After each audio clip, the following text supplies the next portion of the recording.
as it's 6:30. I'm just looking for Mr. Fraser, is he? Is he on his way? Mr. Fraser represents Trafford Borough Council, so I'll just give him a couple of minutes if you don't mind. He's coming now. Yeah. Okay, well, can I just introduce myself? My name is David Richards. I'm the inspector who's been appointed to hold the inquiry and to make recommendations to the Secretary of State. And I've been holding the inquiry here since last Tuesday, and we've heard a lot of speakers and a lot of evidence in that time. Can I just say this is a session of the public inquiry, so it's a formal session, and it's being held into the appeal, which you all know is against the refusal of planning permission for a biomass energy plant at Barton Bridge. And we have representatives of the appellant. Mr. Kingston's representing the appellant here tonight. He's on the left here, closest to me. Mr. Kingston may have some questions to put to you. We'll see how that goes. But you certainly you don't have to answer these questions. But if you are prepared to answer them, then I can give more weight to what you say. We also have Mr. Fraser, who represents Trafford Borough Council and has done throughout the inquiry, and Mr. Cummington, who's been representing the Breed Clean Air Group. Can I say I'm very sorry I was late. I was actually trying to do some work upstairs and I didn't realise the time. I'm surprised I was trying to do some work upstairs, but the lights kept going. I found that problem too, so I had to get up and wave my hand. But anyway, that's fine, Mr. President, no problem. Just to say, the purpose of the session is to give you an opportunity of putting your views to me, and it's your views that I want to hear, and not those of other people. It's not a public meeting, it's a public session of the inquiry, not a public meeting in the sense that there'll be a vote, but I just want to hear what you have to say about the appeal proposal. Now, a number of people have already registered their intention to speak, and I'll go through that list in order. It's been compiled by Michelle Cody, and some people have said they want to speak early on in the proceedings because they need to get away to other functions, other engagements. It'll help me a great deal if you are speaking, if you can leave me a written copy of what you say. But rather than give it to me, if you can give it to Michelle Cody at the back. I will take notes, but it would help me greatly if I can have a written copy of what you've got to say. And if you give it to Michelle Cody, she'll copy them to make sure that everybody has a copy that needs one. When it's your turn to speak, I'll ask you to come forward, and because we have microphones, so it helps so that everybody's able to hear. If you can come forward, take the chair, tell me who you are and where you live. Just a few general points. If you agree with something somebody else has already said, then don't be afraid to say that. There's no need to repeat a point that's already been well made. We've had some very eloquent speakers.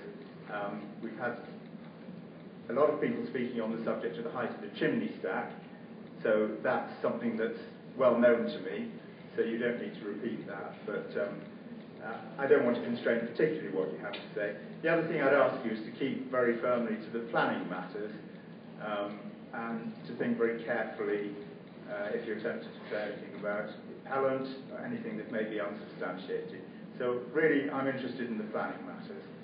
You may have strong feelings, but it's not really a matter for the inquiry. In terms of, you may have strong feelings about the appellant. Of course, strong feelings about the proposal is a matter for the inquiry. So we have until 9:30. We don't have to stay until 9:30 if everybody's had an opportunity to say what they want to say. If there is anybody else who hasn't already registered, if you can give your name to Michelle Cody. Well, I'll ask afterwards, but if you can give your name to Michelle Cody, she'll let me know, and then I'll call you to speak. So the first person I have on my list is Councillor Kevin Proctor, Trafford Borough Council. If you'd like to come forward and take the seat. Good evening, Councillor Proctor. Should be. They're all on. Yeah. Yeah. Okay. Thank you. Thank you very much. Good evening, everybody. My name is Kevin Proctor. I'm a Urban Councillor on Trafford Borough Council. As you will be aware, Ernst is the nearest town to the proposed plant and has therefore attracted a lot of interest from residents in my ward. I was elected to my position in May 2010, and shortly after that, around July 2010, I became aware of the proposal by Peel Energy to develop the biomass incinerator in Davyhulme. Since then, I've taken a strong interest in the proposal, conducting my own research and talking to a vast range of local residents and people who have taken an interest in this very important issue. Since that time, I have received several hundreds of emails and talked to countless numbers of local people about this issue. I have to say that virtually everyone that I've had contact with in Urnston and its surrounding areas is against this plan. Opposition to the plan comes from all groups, all the way through from very young people to older residents in all areas. In November last year, I was on one of the many local councillors who spoke on the council planning meeting to express my opposition to the plant. I was pleased that the members of the planning committee listened to the unanimous views of councillors like myself who were reflecting the wishes of their constituents, and after consideration rejected the plans. It is therefore with a real sense of dismay that this appeal has been lodged by Peel Energy, with the possibility that the wishes of my constituents and local residents will be completely overridden. I am here again, therefore, to express the total opposition to the biomass plant on behalf of the residents of Urnston, and I do believe that in doing this, I am carrying out the democratic wishes of the majority of people in the area that I represent. I would strongly argue that the two critical reasons for the original planning application being rejected in November 2011 are still relevant, and I would like to talk about these considerations. Firstly, the impact upon the economic and social well-being and growth of towns near the plant. I just thought it was useful just to quote the planning committee's conclusion, just for future reference. The proposed development of a facility which involves the incineration of biomass fuels would, by reason of its scale of operation, presence and location, have a detrimental impact on the vitality and attractiveness and the self-confidence of communities within the nearby established residential areas of Davyhulme, Flixton and Urnston, and would thereby prejudice the continuing regeneration and improvement of these areas, which have been identified by the council as being in need of investment. The proposal would therefore be contrary to policy WD5 of the revised Trafford Unitary Development Plan. Since that decision was reached in November 2011, nothing has changed that would suggest that this is no longer the case. Urnston, in particular, has over the last few years been going through a difficult regeneration process where many businesses have closed down and some customers have not returned to the town centre following the redevelopment of the precinct.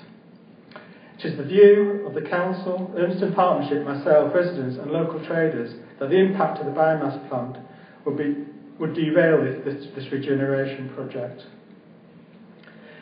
This view concerning the detrimental economic impacts of biomass power stations is supported by international research from both the United States and Australia.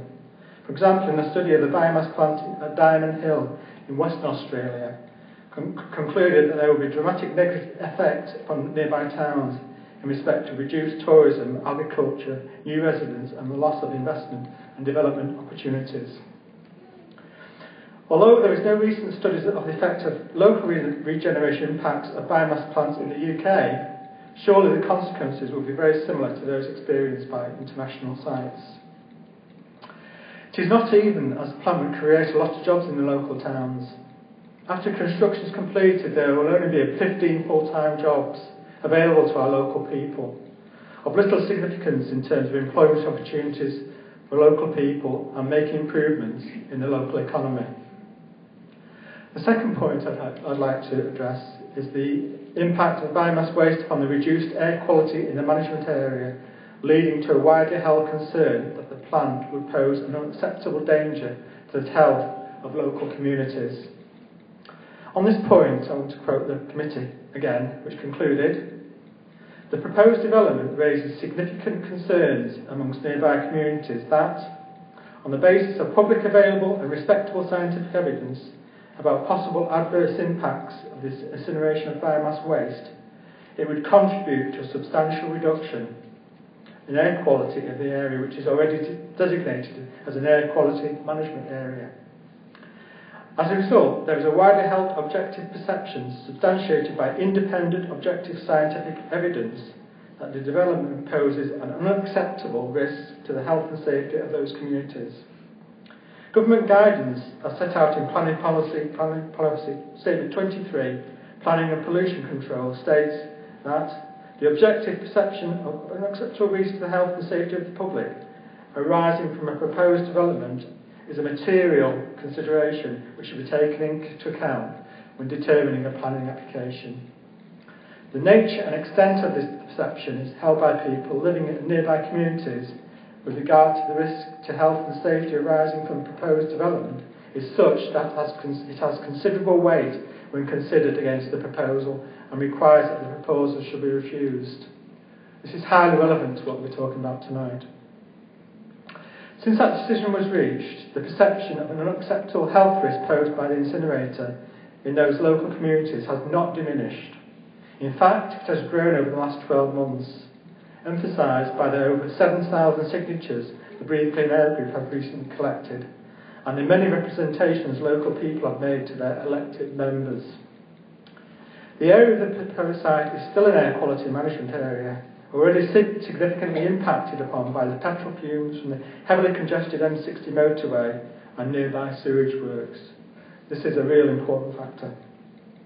There is a massive evidence concerning the believed health consequences of air pollution emanating from the incinerator plants, like that proposed in Davyhulme, and I'm sure this has been discussed in detail already by the inquiry. It's fair to say, although, that there is a mind-blowing amount of complicated scientific evidence which is very difficult to understand and looks at the implications for local populations living close to biomass power stations. There is some scientific disagreement about this, I do have to admit, which also confuses many people. But as far as I'm concerned, there is enough uncertainty about how much this plant could impact upon Urnston and other Trafford residents' health for this serious and dangerous risk not to be taken. This is also a perception of the vast majority of my constituents, who are not only worried about the health risk to themselves but also to their children. I would suggest that there is enough evidence to indicate that breathing combustion relates fine particulate matter as adverse health effects. Epidemiological evidence suggests that short-term exposure exacerbates existing cardiovascular and pulmonary diseases, and long-term repeated exposure appears to increase the risk of chronic pulmonary and cardiovascular disease. There are many other health concerns relating to things like increased levels of asthma among children and the possible rise of levels of cancer due to small particulates produced following the combustion process. It is these kind of concerns that are a major worry to the people of Urnston and their families. Doubts have also been raised about the systems that will be put in place to monitor the airborne pollution caused by the plant, which further adds to safety worries of residents in Urnston and our local towns. The UK's Environmental Audit Commission estimates that each year in the UK, 50,000 people die prematurely due to poor health from pollution. The main source of pollution are traffic and heavy industry, and biomass power stations are an additional significant contributor to this problem. These concerns of Trafford residents have grown even stronger this month following a massive explosion in a biomass power plant in Holland. People are aware that there have been over 75 fires or explosions in biomass plants since 2008, including a massive fire at Tilbury Power Station last February. The residents of Trafford and nearby Salford are naturally concerned about the fallout from such a configuration should it occur at the Barton New Energy Plant in Davyhulme, if it were to be built. In conclusion, therefore, I strongly maintain that the reasons why this application should be directed are the same as those identified by Trafford Council's Planning Committee last November. In fact, I would strongly argue that 12 months later, the reasons are even more compelling for the detailed reasons I have given. The original planning decision was correct and should be upheld through this inquiry. The proposed plant is in the wrong place in terms of the impact it will have on our air quality available for local people and the future economic viability of nearby towns such as Urnston. I would insist that the inquiry listens to the people of Trafford and Salford and to their elected representatives and rejects its application by Peel Energy. Thank you very much.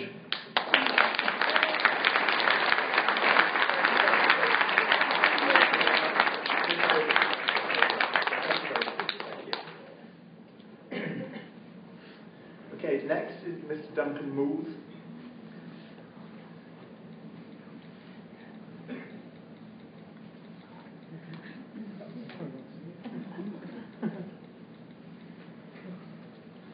Good evening. Hello. Hello. Okay. Yeah, fine. Hello, everyone. My name's Duncan Mills. I'm a local resident. Thank you for giving me the opportunity to speak. I've lived and worked in Urmston all my life, but sadly, I now have to consider putting my home up for sale, following investigations into many disturbing aspects of this plan. My perception of the negative health impacts is so overwhelming that I feel I have no choice but to sell up and move my wife, children, away from this potentially deadly fallout zone of Peel's Incinerator. Make no mistake, I am not taking this decision lightly, as I will be moving us all away from our friends, family, work and school. But my concerns are so strong that I feel I have no choice. Many others who can leave the area possibly will. I think that we will be a loss to the area, as both myself and Donna work in skilled jobs and my children are role model pupils. But not to worry, as people like myself and their families leave the area in droves, Peel have a plan to stave off the inevitable sharp degradation of the area by creating 15 new low-skilled jobs. There are many food manufacturers in the area who may also feel it is in their best interest to move their operations, but again, let's not forget the gap will be filled by Peel's 15 new jobs. My many concerns about the plan were overwhelmingly confirmed after attending the EA consultation.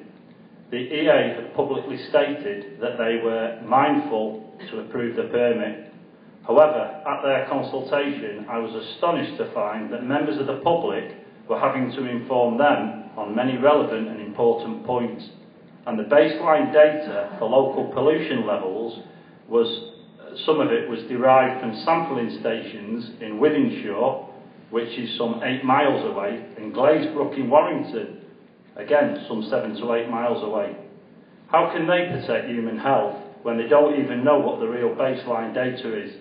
Therefore, any modelling that has been done would appear to be incorrect, thus rendering it irrelevant.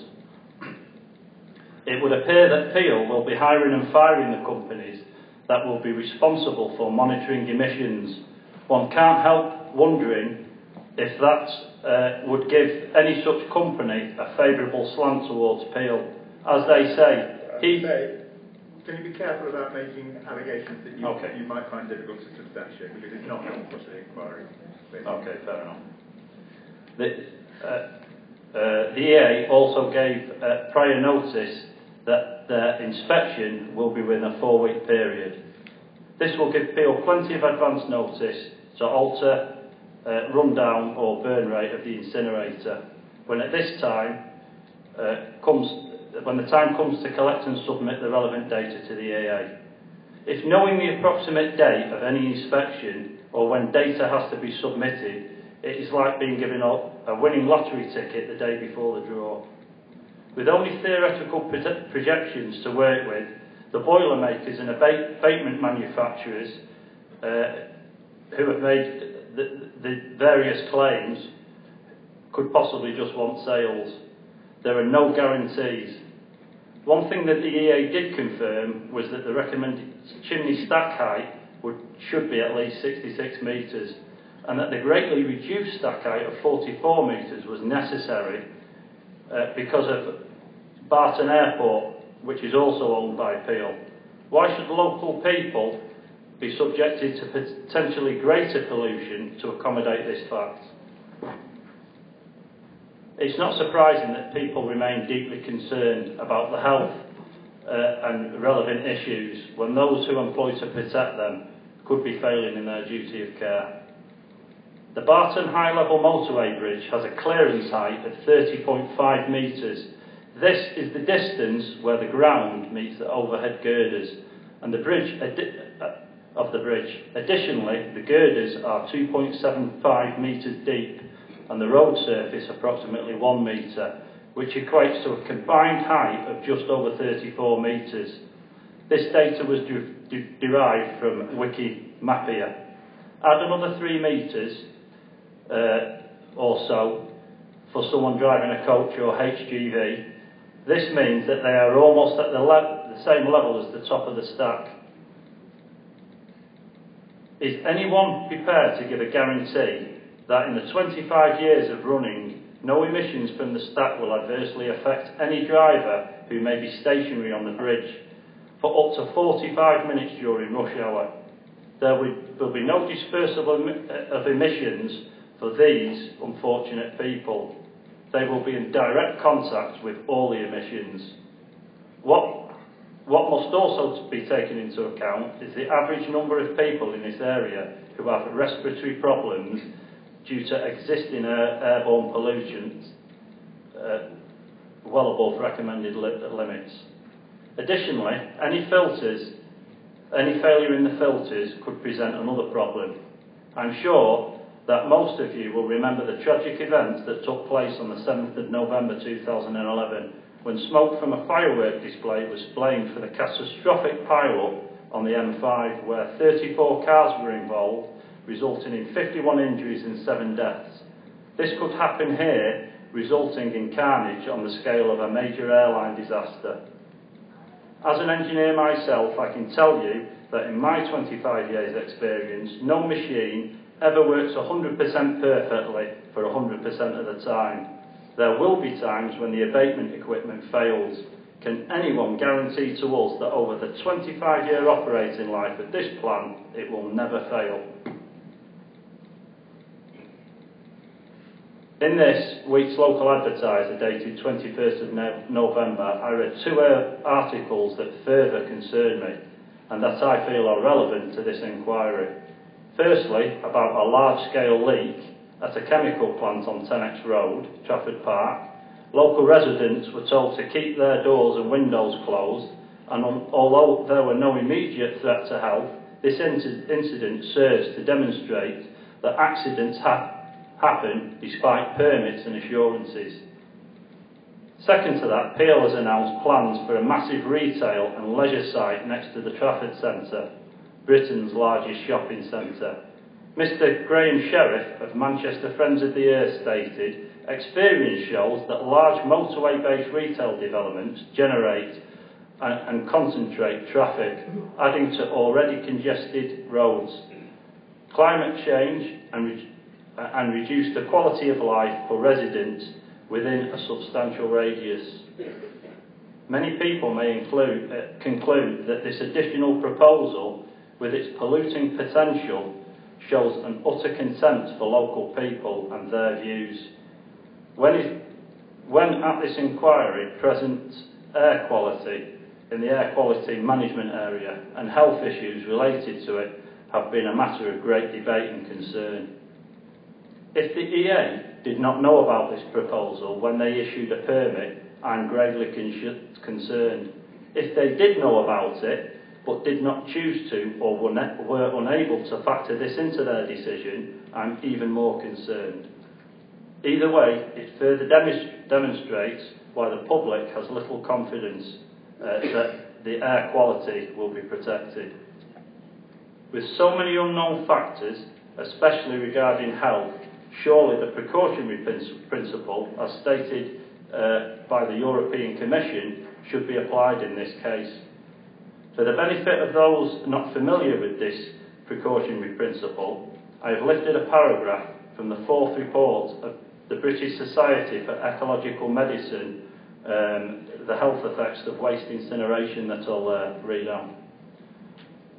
I quote, it says, the precautionary principle has now been introduced into international law, including that of European law. The principle involves acting in the face of uncertain knowledge about the risks from environmental exposure. This means public health measures should be taken in response to limited but plausible and credible evidence of likely and substantial harm. It is summed up in the 1998 Wingspread Statement: when an activity raises threat or harm to human health or the environment, precautionary measures should be taken, even if some cause and effect relationships are not fully established. Scientifically, in this context, the proponent of the activity, rather than the public, should bear the burden of proof. In the case of incineration, a recent review of the health effects found 2/3 of the studies showed positive exposure to disease association with cancer, mortality, incidence and various other illnesses. And some studies pointed to a positive association with congenital malformations. In addition, without exact knowledge of what pollutants are produced by incinerators, their quantities, the environmental fate of their health effects, it is impossible to assure their safety. It is obviously clear from this and from the evidence presented here that building waste incinerators violates the precautionary principle and perhaps European law.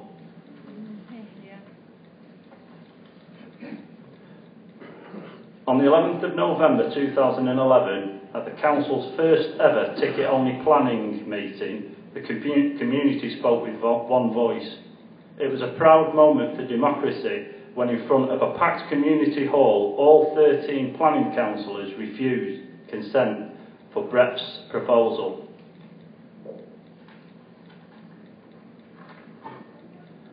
David Cameron's manifesto pledge to the people of Britain was that under a Conservative government, local decisions would be made by local people. The councillors' planning committee unanimously voted no. Our local MP said no. Councillors from all political parties said no, and the people said no. I would therefore ask that the inspector takes this into consideration when making his decision and also says no. Thank you very much.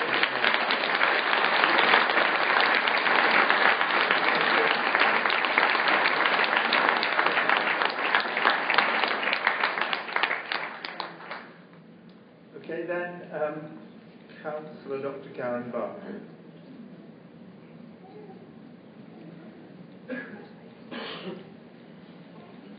Good evening.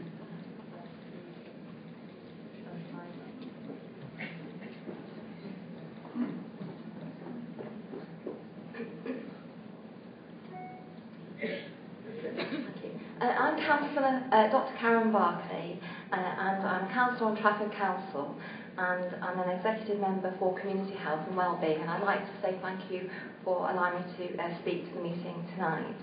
As I mentioned, I'm an Executive Member for Community Health and Wellbeing, so the health and wellbeing of our residents is very, very important to me.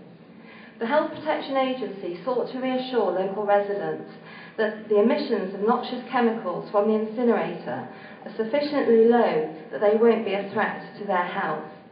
However, it's hard for our residents to feel reassured, and I share their concerns. History is full of examples where exposure to a particular chemical was first believed to be safe. Only for years, perhaps even decades later down the line, these chemicals have been proven to be hazardous to health or even lethal, even in very, very low concentration. One prime example is cigarettes. The first cigarettes were manufactured in the 1900s, and in fact they were thought to be so unharmful to health, they were actually packed into soldiers' rations. It wasn't until the 1950s that the nicotine in cigarettes were first associated with lung cancer. And shockingly, it wasn't until the 1990s, that's 90 years later after cigarettes were first manufactured, that exposure to cigarette smoke was found to be dangerous to health even if absorbed passively. That's an astonishing 90 years for the true effect of the nicotine chemical to be established. Another chemical with a similar history is asbestos. At its height of usage, it was in the 1940s to about the 1970s. Not only was it used in buildings, but it was also used in domestic appliances like irons and toasters, and even traces were found in cosmetics. But it wasn't until the 1990s that it was completely banned, and we now know that inhaling just a few microfibres of the very dangerous types of asbestos can lead to very highly invasive tumours. And finally, just one further example to show how long this process can be before we can be sure that things are safe or not safe. Lead in paint. We all remember leaded paint, leaded petrol. Leaded paint was banned in 1992, but the main white lead was used to form the basis of white paint for many, many years. It was also used in paint strippers and primers. Now, in this day and age, our paints have to be lead-free. So from these examples, it is clear that it takes a very, very long time to evaluate the full effect of any chemical on human health, and this is the case here.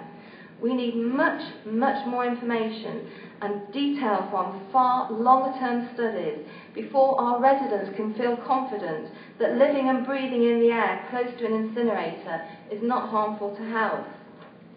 Until then, our residents are living with this uncertainty, and the uncertainty itself is having a negative effect on our local residents. They're anxious and worried about their future, and this stress in itself is not good for physical or mental health. So it is for these reasons that I ask the inquiry and the tribunal to uphold refusal of this appeal. Thank you.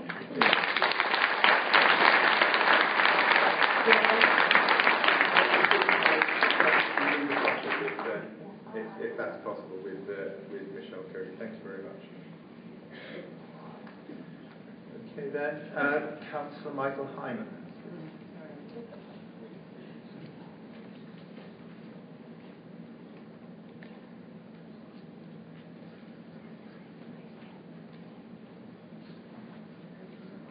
Good evening.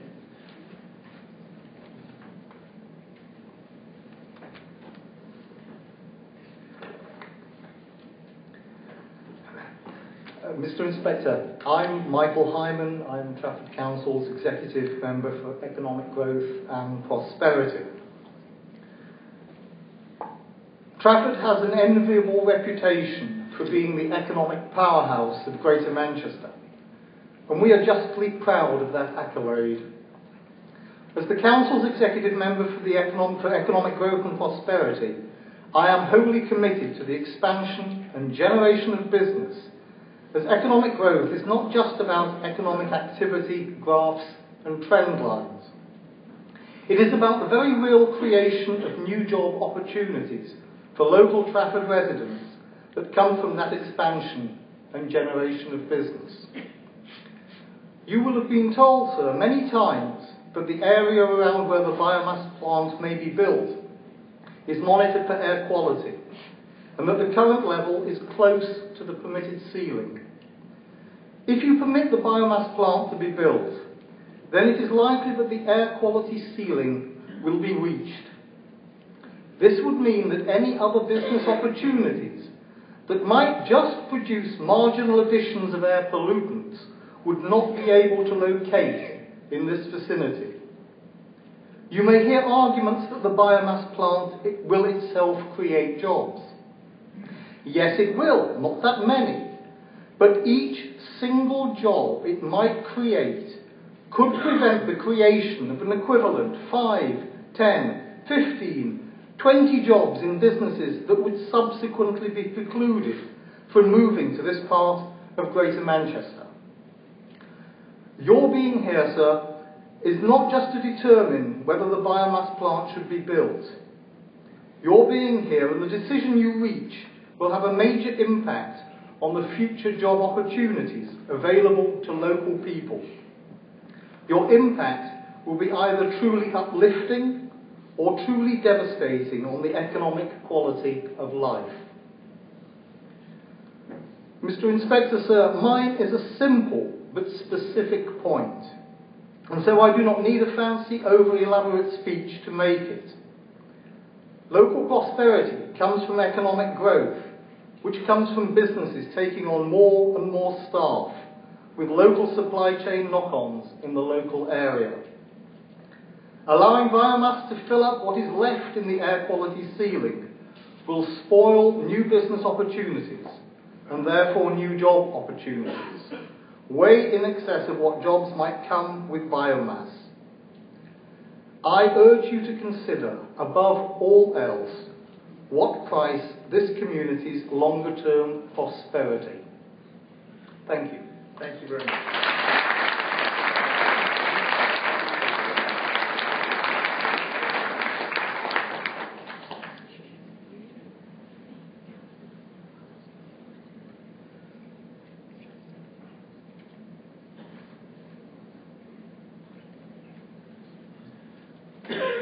Okay, next on the list, Mason Porch.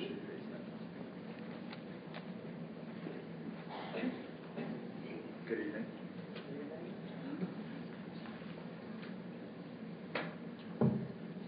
Good evening, everyone. Thank you, Mr. Richards, for allowing me the opportunity to express my views on the development this evening. My name is Mason and I'm 17 years of age. I'm a resident of Davyhulme and live approximately 560 metres from the proposed site with my mother, father and 2 sisters. I have just completed my GCSEs, which included 3 sciences, biology, chemistry and physics, and now I am continuing with my education by studying my A-levels at Urmston Grammar Academy, a science college with language specialism. Over the past 2.5 years, I have been proactively campaigning against this incinerator plan, as I have realised the significant detrimental impact that it poses for our community. I have also taken in a large amount of time to thoroughly examine the plans put forward by researching the plans as well as using my current knowledge. Although I am a member of BCAG, tonight I am here to speak on behalf of my family, friends, the wider community and myself. My academy has been very supportive of my proactive efforts and has assisted me with undertaking research tasks into such development. They share my views on this matter and were backed up by the statement of which Mr. Spinks, Chief Executive of the Academy, submitted in January 2011 to Trafford Planning Department. Next, I would like to refer to the name of the proposed development.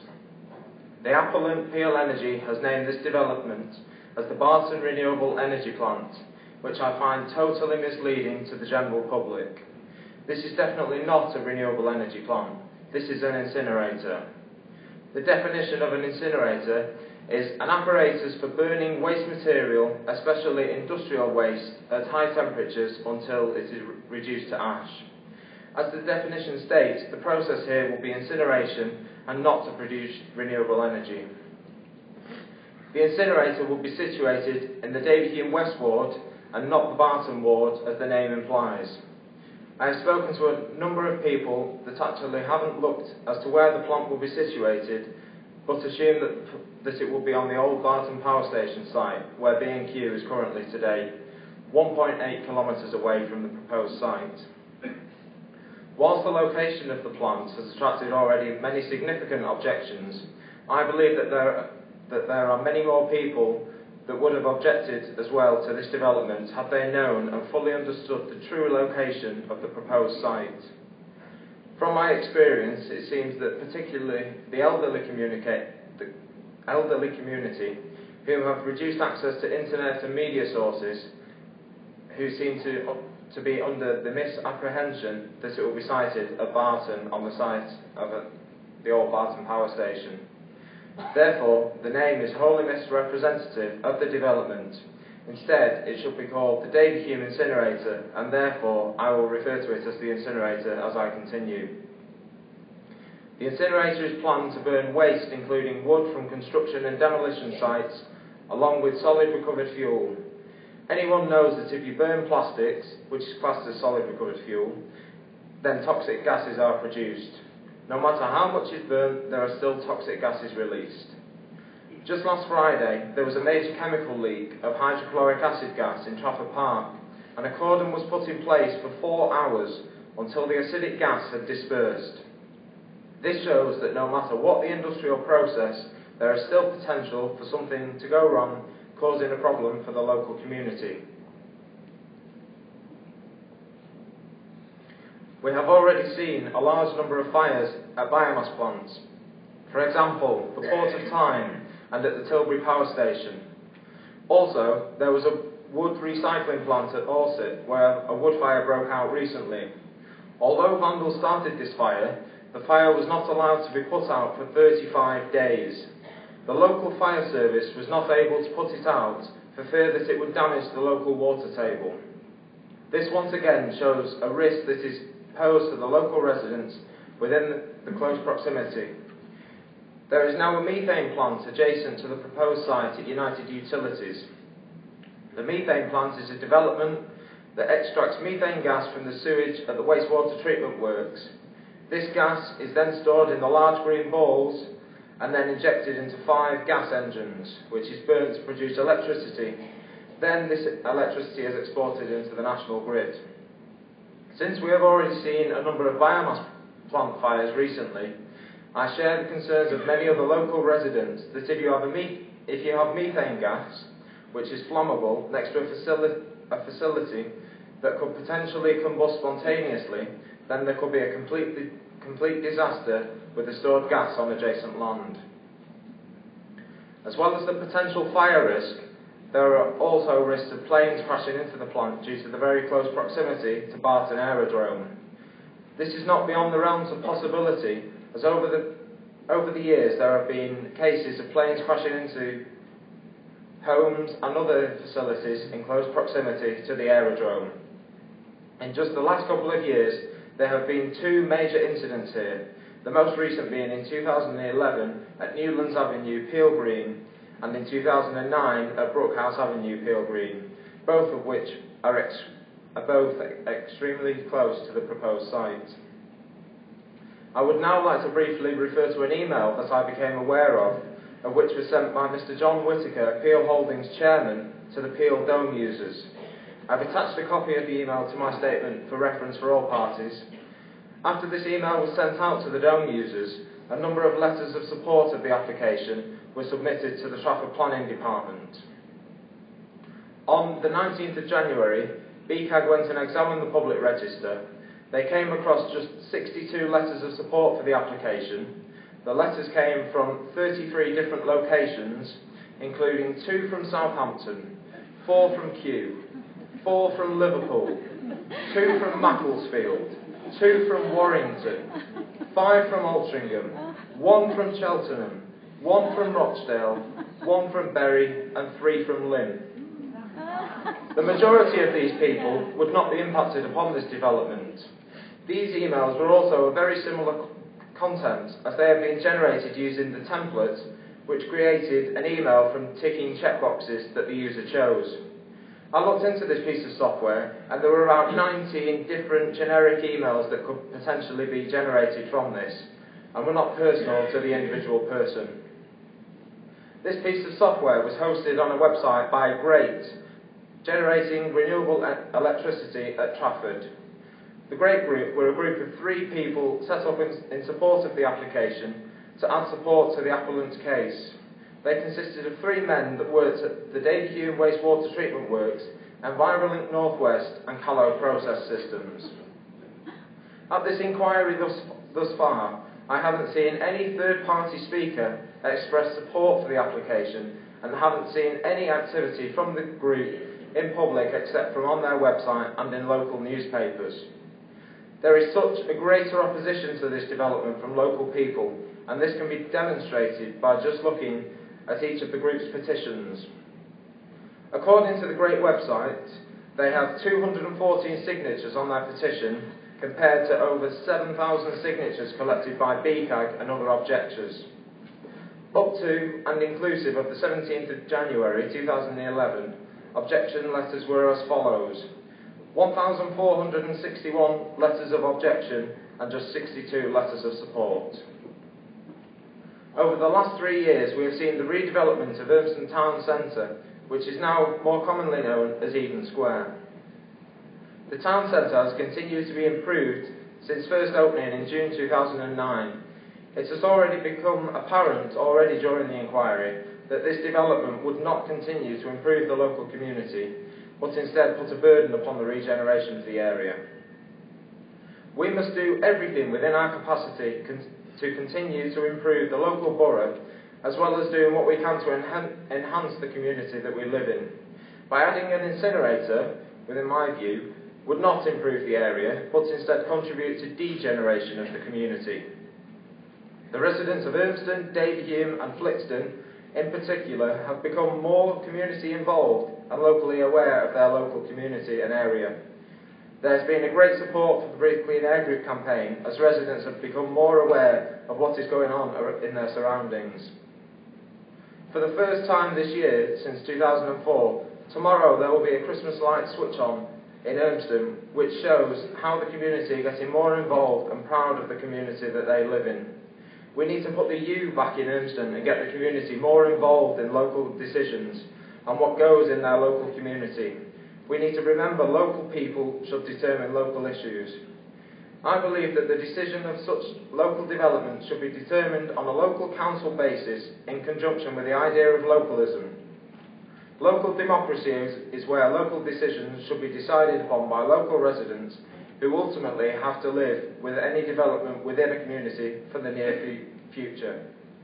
I hope that the Inspector will take into full consideration all of the evidence presented before him at this inquiry, and ultimately the Secretary of State, Mr Pickles, and determines the application in full light of the report that Mr Richards produces. As well, I trust that Mr Richards and Mr Pickles both respect the unanimous cross-party decision made publicly by Traffic Council and their unanimous objection to this development. Thank you. Thank you.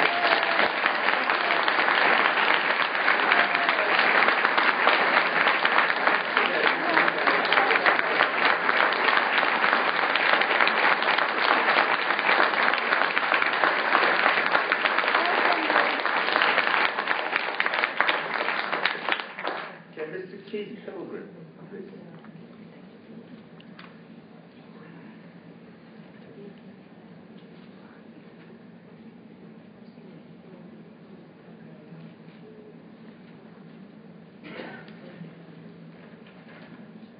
Good evening. Good evening, sir.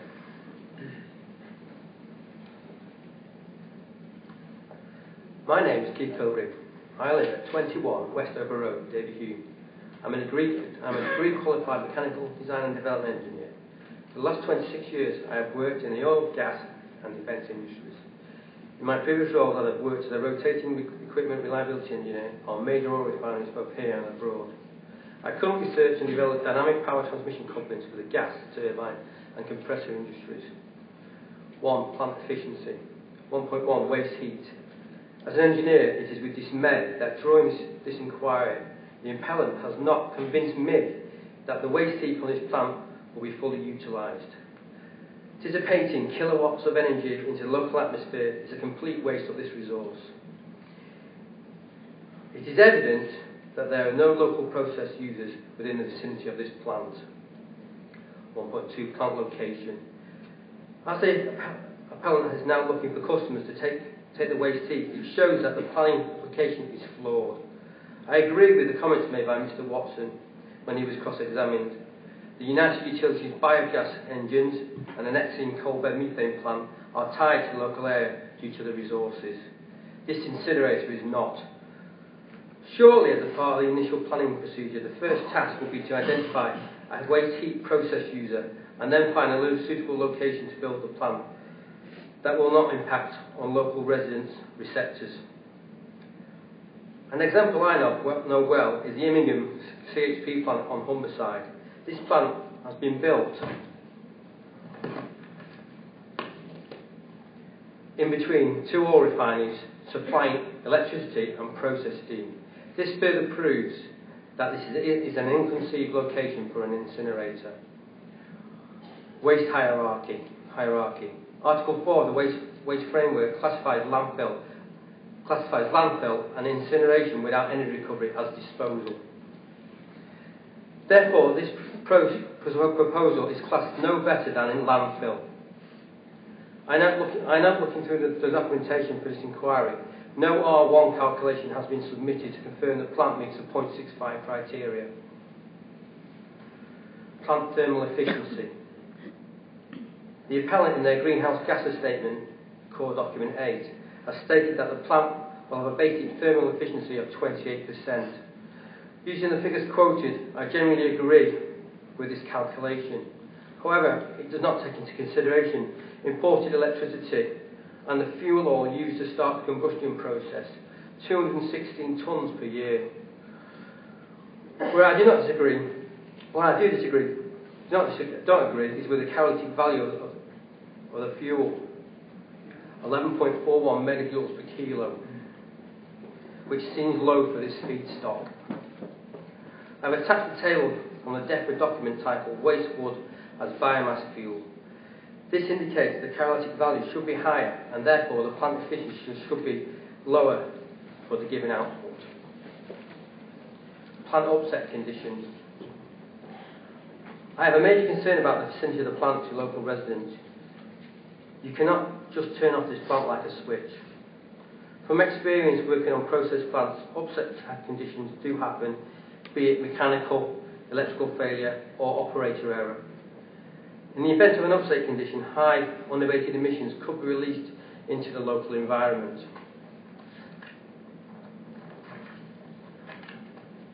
Nitrogen dioxide, the Air Quality Management Area, AQMA. During this inquiry, there has been a large debate about the current ambient nitrogen dioxide levels around the proposed site.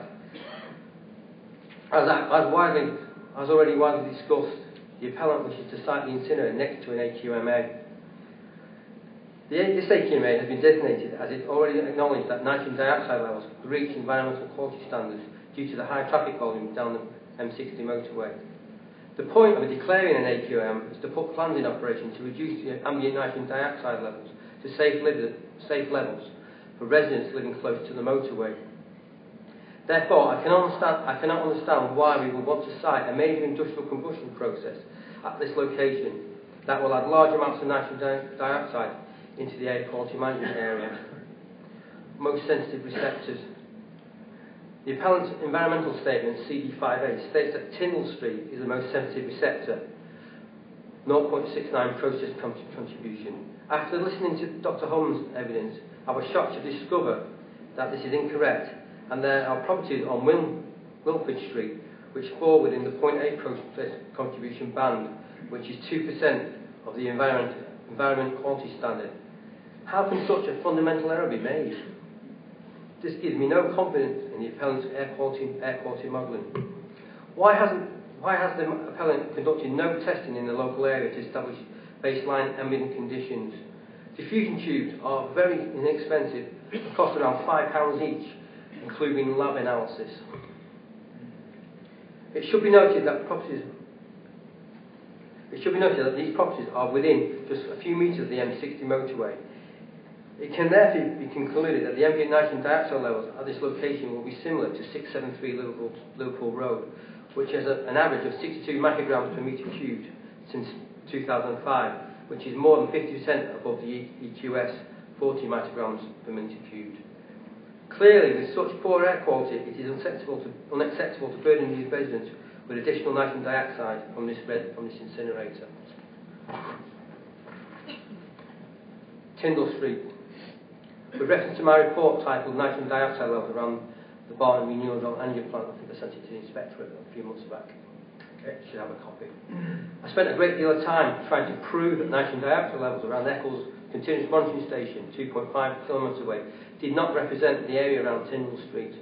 I was pleased to hear Mr. Otten, when he was cross-examined, that he conceded that the plant contribution from the incinerator could push nitrogen dioxide ambient levels above the EQS at this location.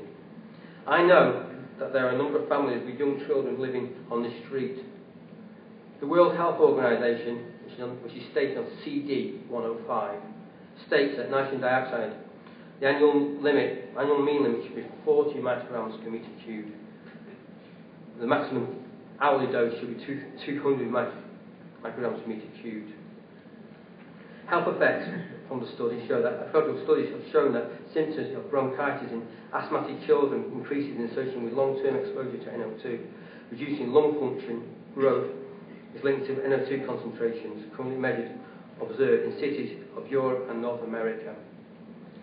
I also know the audit committee, which is CD 118 confirmed that the UK is still failing to meet European targets for safe air pollution limits across parts of the country. The complaint that a step change is called has not happened, and that poor air quality is now found to be shortening lives of up to 200,000 people by an average of 2 years. It committedly forces states that the government must continue to push the health of the nation.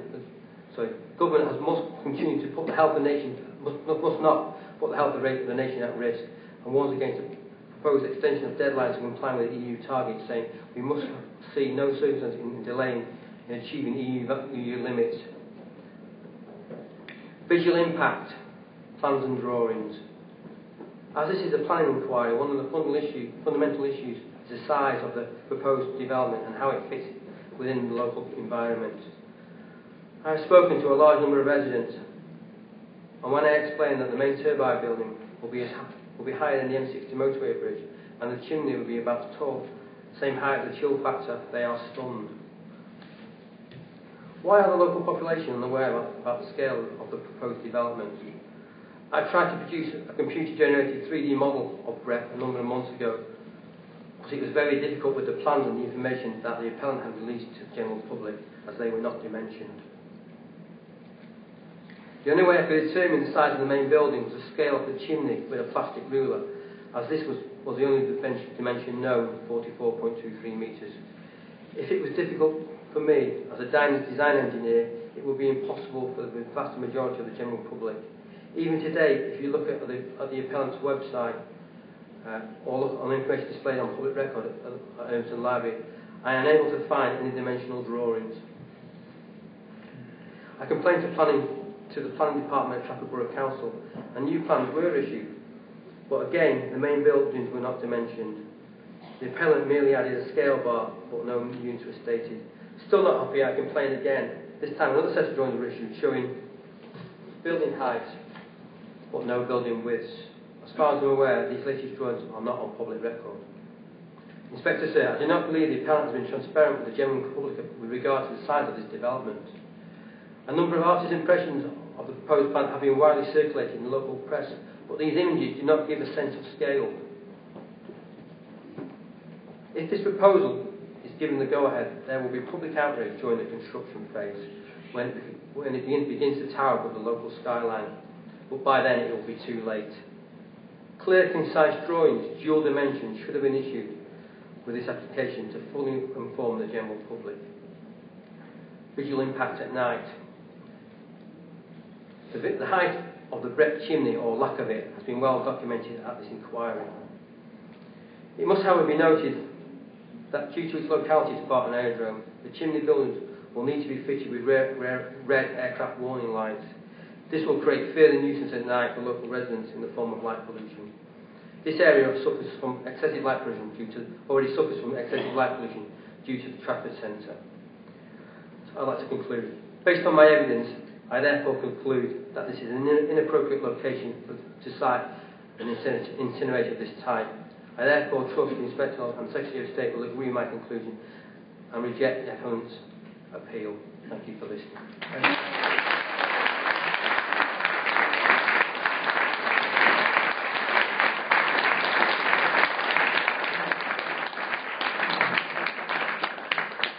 Okay, Emma Brown, please.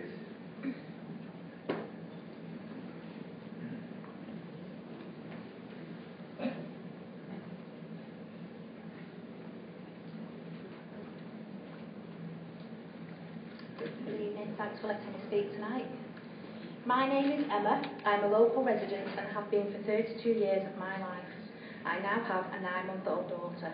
I live within about 800 metres of the proposed plant. I would like to start by saying how disgusted I am that this proposed plant has got so far, considering the local councillors from all parties made a unanimous decision last November not to give the proposal the go-ahead. At the time, and as an expectant mother, I was thrilled that Peel Energy were told no. I have followed the Breathe Clean Air group through all of their campaign, and never once did I feel they were scaremongering. I got the feeling they are passionate about the area and protecting the residents from this dirty and old technology. They have pulled a community together to fight the bullies, also known as Peel. Even Jack Straw said about Peel regarding a proposed retail park in Blackburn. They accused the Giants Development Company of trying to bully the borough and exploit legal loopholes to get their way. Mr Straw also said, "I am trying to use what is happening at Whiteburg to expose a nationally wider abuse of legal loopholes by developers to get round planning decisions." I think that was related particularly to retail Well, issues. I'm just quoting what I've put from together. my reading, I think that was related particularly to Well, I'll just to continue, retail. it's only another line. Hyndburn Council said no and Peel appealed.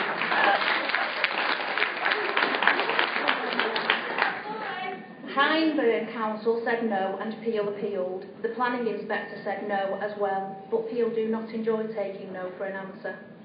If they carry on with this disregard for residents, local businesses and the communities, they had better get used to being told no. The Environment Agency have granted a permit without the green light for the plant to be built.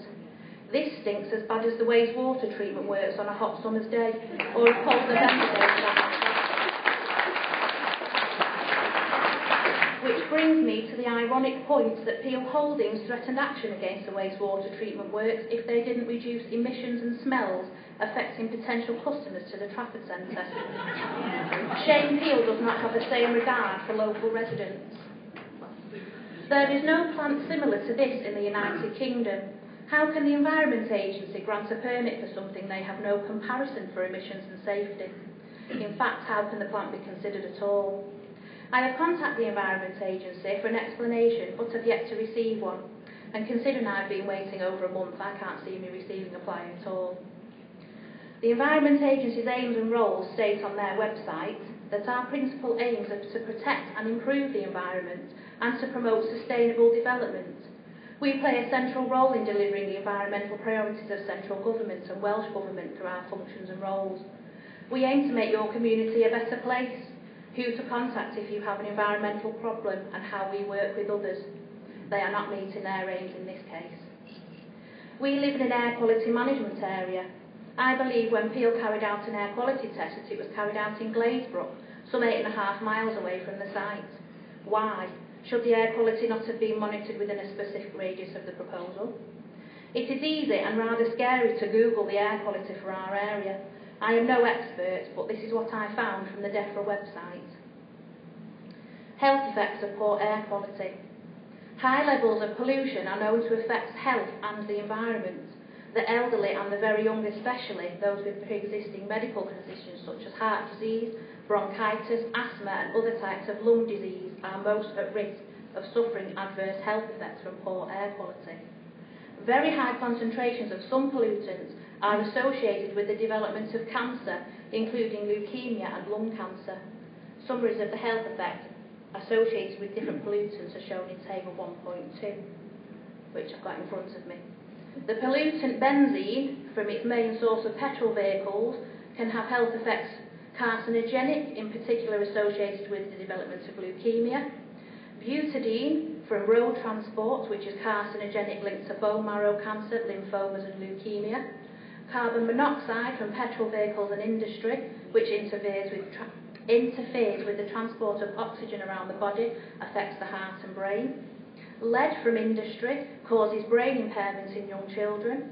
Nitrogen dioxide from road transport and power generation linked to respiratory problems such as altered lung function, increased prevalence of respiratory illness. Particles, or PM10s, from road transport, power generation and industry associated with respiratory problems, cough, cold, shortness of breath, bronchitis. PM10s are made up of many substances, some of which may increase the risk of developing cancer.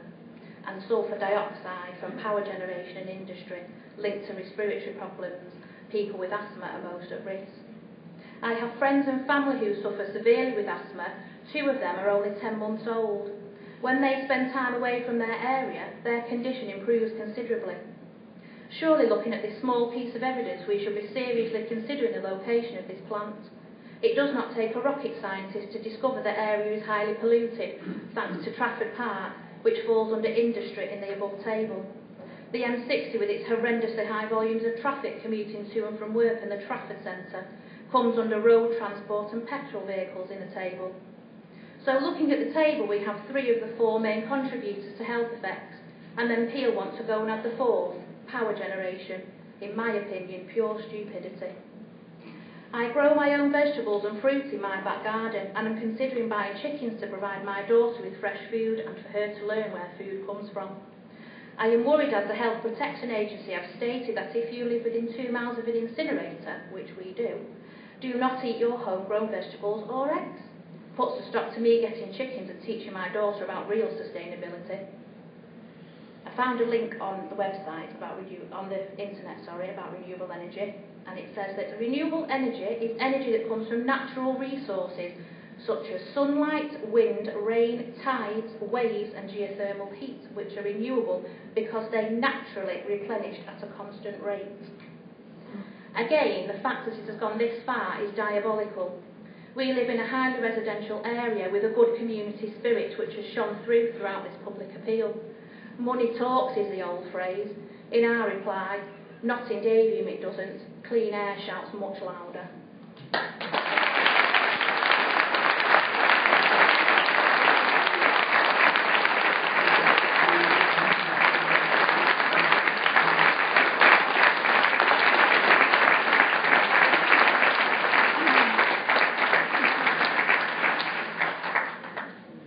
Okay, Geraldine Brown, please.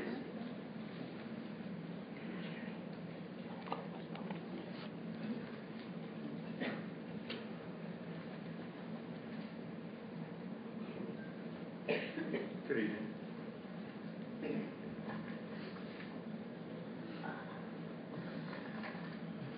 Just like to thank the Inspector for letting me speak tonight. Good evening, my name is Geraldine Brown and I reside at 40 Woodhouse Road in Davyhulme. I have lived there for 40 years. We, the residents, are all genuinely passionate about what we believe in, and that is breathing clean air. If we didn't, we wouldn't be here today. I moved to Davyhulme in the early 70s. My daughter was born here, and now she has a 9-month-old daughter herself. I have seen this area change over the years, and sometimes not for the better. When I heard about this incinerator being proposed by Peel Energy, I was horrified. The fact that they could even consider putting this monstrosity in our residential area, and that will be run on diesel, which is known to be carcinogenic. We were told by Peel that this plant will be run only by 15 people. The size of this monstrosity will be 3 football pitches. The burn temperature would be 850, which is far too low. It would operate 24 hours a day, 7 days a week. Can Peel imagine what that would be like to live with?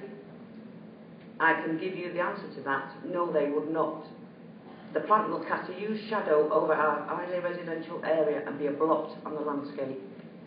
Seems to me that Peel Energy are not listening to the concerns of the council or the community. This is our area and we've had enough of being polluted. No one has proved that this type of incineration is safe burning solid recovered fuels. There is not another plant like this in the United Kingdom. On bonfire night this year, the Environmental Agency tweeted, "Enjoy your bonfire. Please check the materials is suitable and never include plastics, rubber, glass." Like hundreds of people, I for one have no faith whatsoever in the Environmental Agency protecting people's health. They are a disgrace. I remember watching the old Barton power station being taken down in the 70s, where B&Q is situated now, to the roars and the cheers from the local residents. This proposed incinerator will be 1,800 metres away in Davyhulme and not in Barton. It will be next to houses, primary schools, nurseries, medical centres, hospitals, care homes, parks and children's play areas and restaurants, etc. Does this sound like an industrial area? Peel seems to think it is. This incinerator will be situated near a methane plant. If this catches fire, which they do, on November the 12th, firefighters are tracking a major blaze at a wood recycling site at St Albans, and this is one of many. The residents that will live in this area will not stand a chance. It will be a fireball. We will also have noise, smells, lorries by the hundreds pounding the roads of Davyhulme. No one will benefit from this proposal, only Peel by burning dirty waste for profit and greed. And as for the electricity that is proposed for 37,000 homes, I believe this will not happen. It will go straight to the Trafford Centre and Media City. Yeah. Trafford has the best record for recycling. There is no need for this plant. I've been extremely worried and frightened for the past 3 years while this has been going on. Can you imagine what that's been like, worrying like thousands of other residents about the harmful effects that this incinerator will have? As a mother and a grandmother, it's only natural I want to protect my daughter and granddaughter breathing these emissions. And what about the families and the children that are already here and the unborn children that will be born into this area? Don't they have a right to breathe clean air? Children's lungs do not develop until they're 12 years old. The Breathe Clean Air group had a meeting with the EA, Simon Holbrook and Gordon Whittaker and others in June of this year. They even admitted themselves that the stat was too low and it was the wrong site. We also asked the EA to hold the permit until after the inquiry. Their answer was no. I wonder why they granted this one. The Breathe Clean Air group have been accused of scaremongering the public. No, they have not been scaremongering.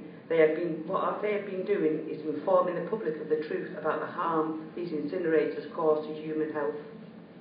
There is a wealth of information out there regarding incineration. Just type in biomass incinerators. As you already heard that the air quality is bad in this area, we should be improving the air quality, should we not? And what about the wildlife that's been recorded on this site by the Greater Manchester Ecological Unit in 2010? The great crested newt. Due to enormous declines in the range of abundance in the last century, this great crested newt is strictly protected by the British and European law, which makes it an offence to kill, injure, capture or disturb them, damage or to destroy their habitat and to possess or sell or trade.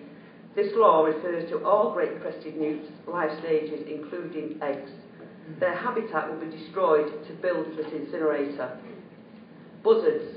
The buzzards nest in trees, in woods, on farmland, moor or scrub. The nest is usually made from twigs and fine lined with moss and bracken. Frequently, the same nest is used year after year. To build this incinerator would mean removing the trees and also taking away their nesting sites that's been used for years. The water vole, that's protected by the RSPB. This lovable little mammal first introduced to many of us in childhood as ratter in the wind in the willows is having a hard time. It's losing its natural waterside habitat. Building this incinerator would mean destroying the water vole's habitat. I believe that no record of a consultation with Nature England was undertaken. The intended development is within 10 kilometres of two special area conservations, Manchester Mosses and Rixton Clay. Do these people not care about their fellow human beings or nature? And as a last note, the Lib Dems call for Javelin Park incinerator project to be paused while a health study is carried out. Plans for a 500 million incinerator at Javelin Park near Harsford should be put on hold until the result of a major new health study are known. Members of the Lib Dem group, which make up the second largest party on the Gloucester County Council, are pushing for a pause in the waste burner project while the Health Protection Agency investigates a possible link between incineration emissions and child deaths.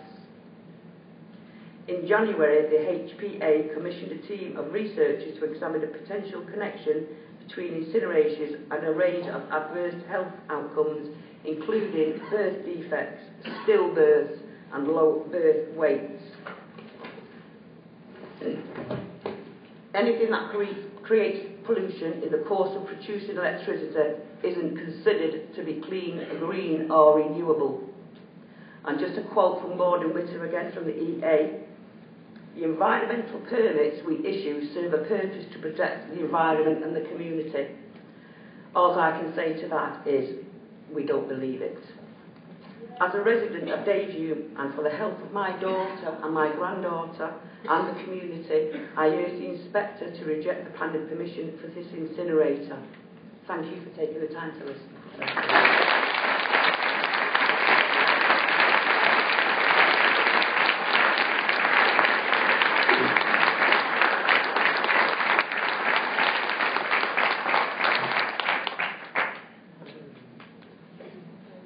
Okay, Mr. Mark Hurd.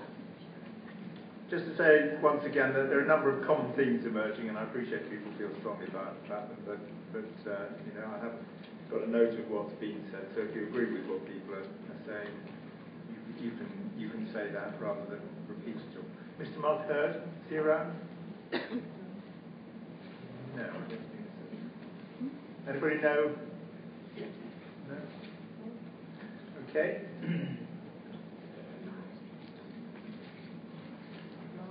Lenka Kvetanova. That's the right pronunciation. Lenka Kvetanova. Clifton Road. Not here.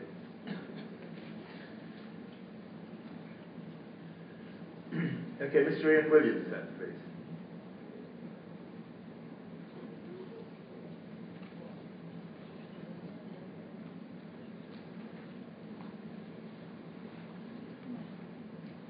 Okay. Karen Hurd.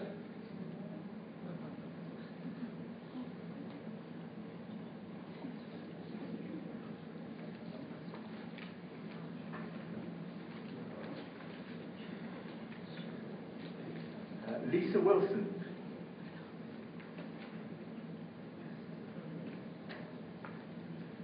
No? No, sorry, I have to, oh no, that's Mrs. Brown. Okay, Mr. Tom Jobling.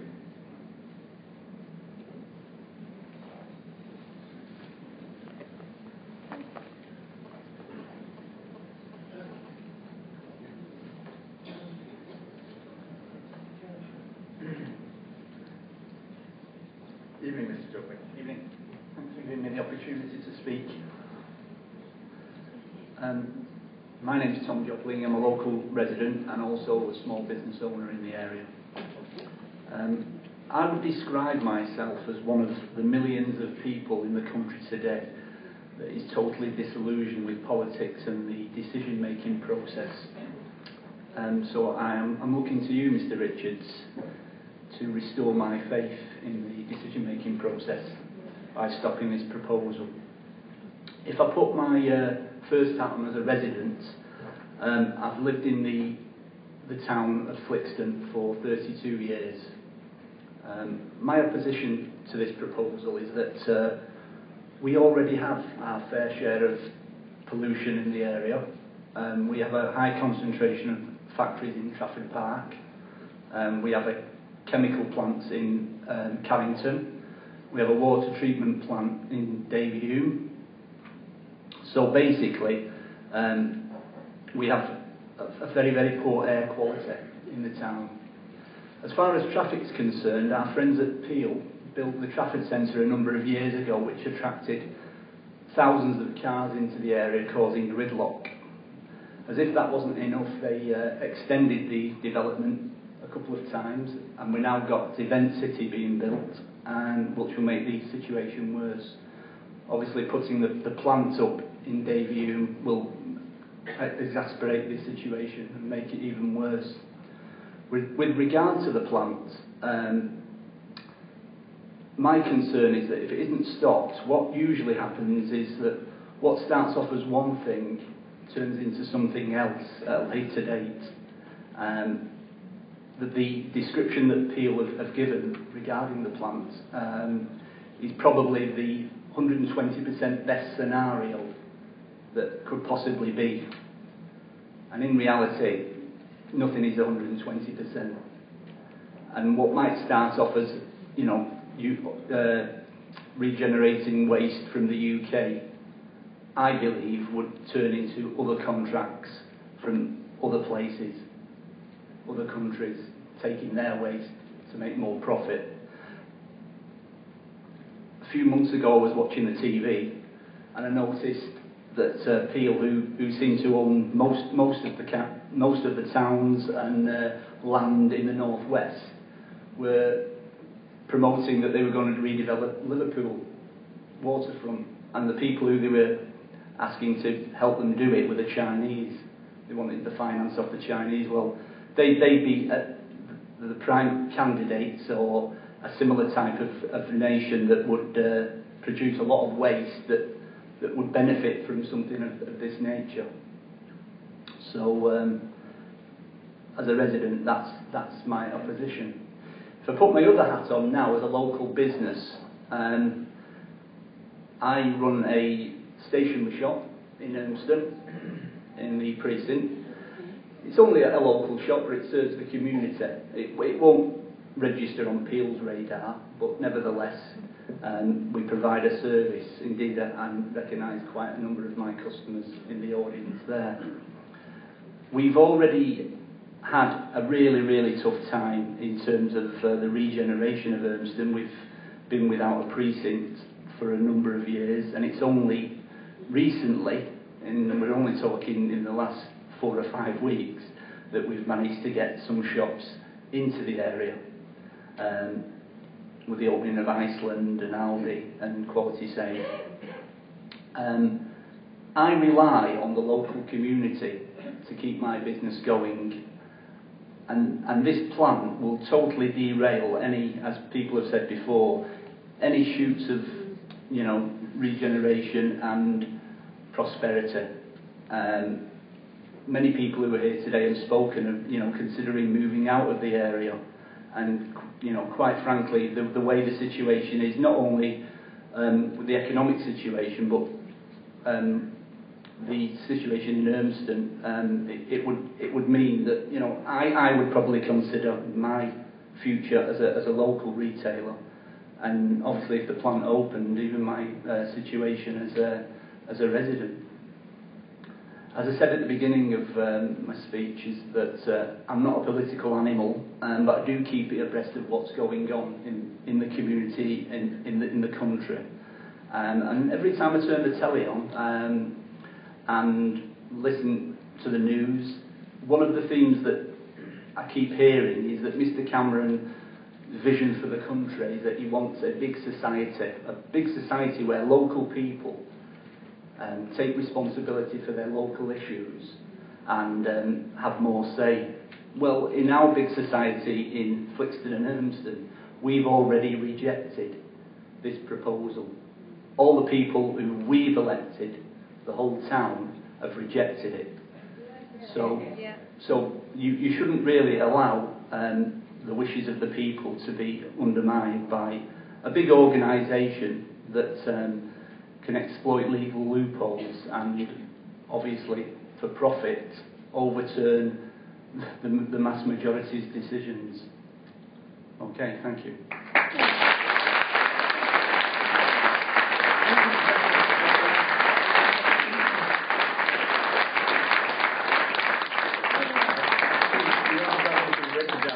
Is it possible to provide anything? No. I will do, yeah. Okay, cheers. Thank you. Mr. Adrian Farr, then, please.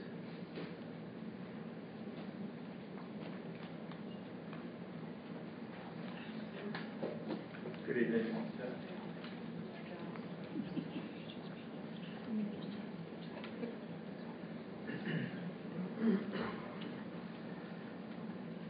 Thank you, Mr. Chairman, for letting me take this opportunity to speak tonight. I'd like to begin by just introducing myself. My name is Adrian Farr, and I live in the Davyhulme area of Trafford with my partner and my 10-year-old daughter. I am a long-term resident of Urmston, and having travelled extensively across the UK in my job, I've seen many places. I've always viewed Urmston as being a great residential area in which to live and which to bring up my family in a safe and healthy way. As a long-term resident, I have to say I've always been interested in local developments as well, particularly those that can add value to the area, such as we've seen with the recent redevelopment of Urmston Town Centre. So when I heard about Brett, I have to say it was something I was interested in, and I'd say, you know, not only on a local level, but also from a global perspective as well, because I do believe we need to look for alternative sources of energy.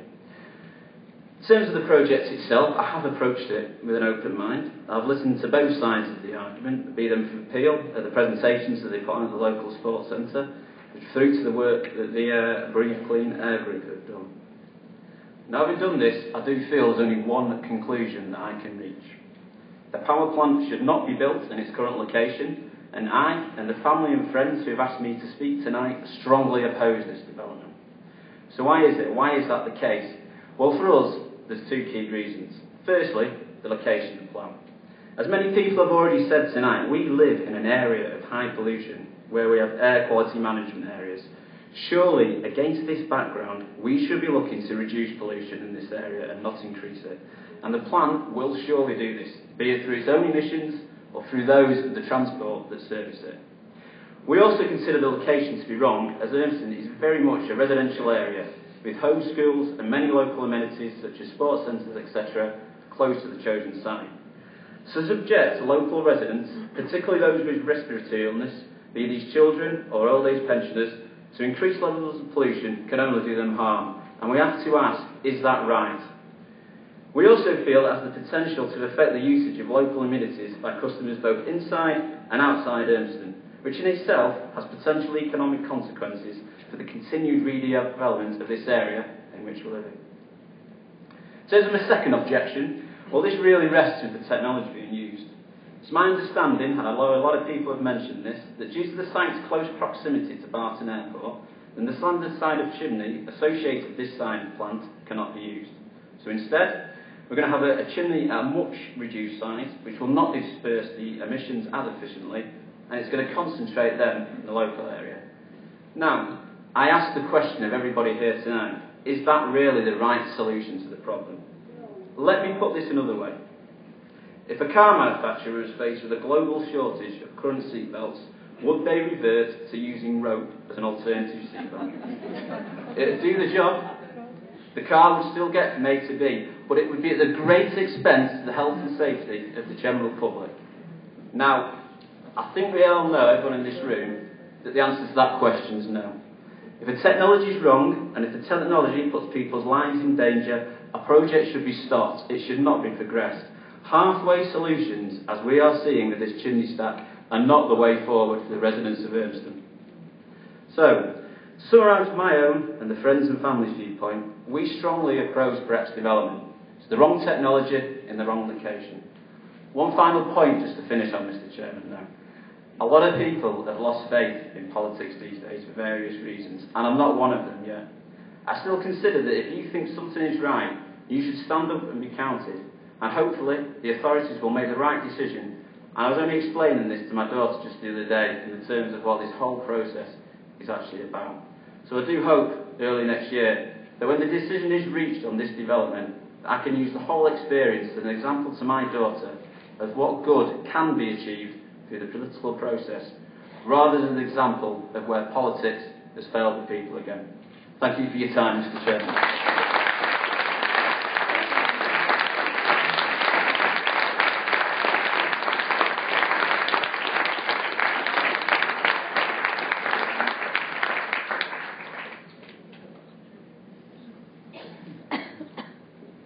Lynn Davis, please.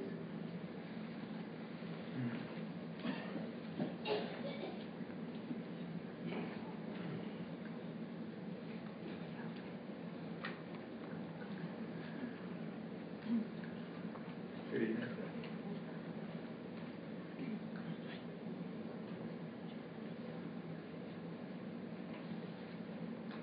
Thank you for the opportunity for allowing me to speak this evening. My name is Lynn Davis. I live and work in Trafford, and I have done for over 20 years. For the last 15 years, I've lived in Urmston. I apologise though if I repeat any of the points that have been made by previous speakers, but I haven't been able to attend all of the sessions due to work commitments. I object to the Brett proposal for many reasons. Too many to mention in my given time slot here this evening. I will try and focus on some of the areas that I believe are the most important and relevant to the inquiry, and my aim is to show the Secretary of State that he must reject this appeal. There has been much discussion about the perceived health effects from this proposed incinerator. Why should any weight be given to the concerns of the residents, and what can they possibly know that can sway the decision? Well, I'm pretty sure that Peel Energy were thinking that they had chosen the ideal area for this plant, right next to one of the busiest stretches of motorway in the UK, right next to the Trafford Centre, whose 40 million visitors a year cause horrendous traffic congestion almost on a daily basis. Right next to the sewage plant, which emits terrible odours in our town when the wind is blowing in an unfavourable direction.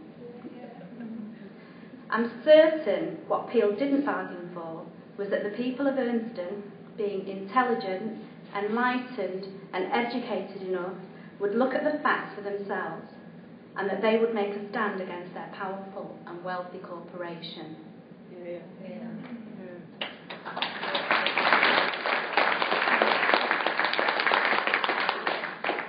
We have seen their proposal and the plan to burn mainly waste wood from demolition and construction sites, and it's a very worrying aspect for the residents.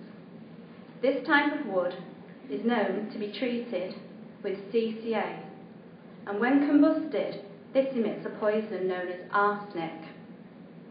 According to DEFRA, acute exposure to high levels of arsenic via the inhalation of dust or fumes leads to gastrointestinal effects such as nausea, diarrhea, abdominal pain. Chronic exposure is associated with irritation of the mucous membrane, as well as being strongly associated with lung cancer. Titanium dioxide. That's a carcinogen that's emitted when painted wood is combusted. Chromium is toxic and carcinogenic. Chromium-6 is a particularly nasty carcinogen, and some of you will be familiar with this one if you've seen the film Erin Brockovich.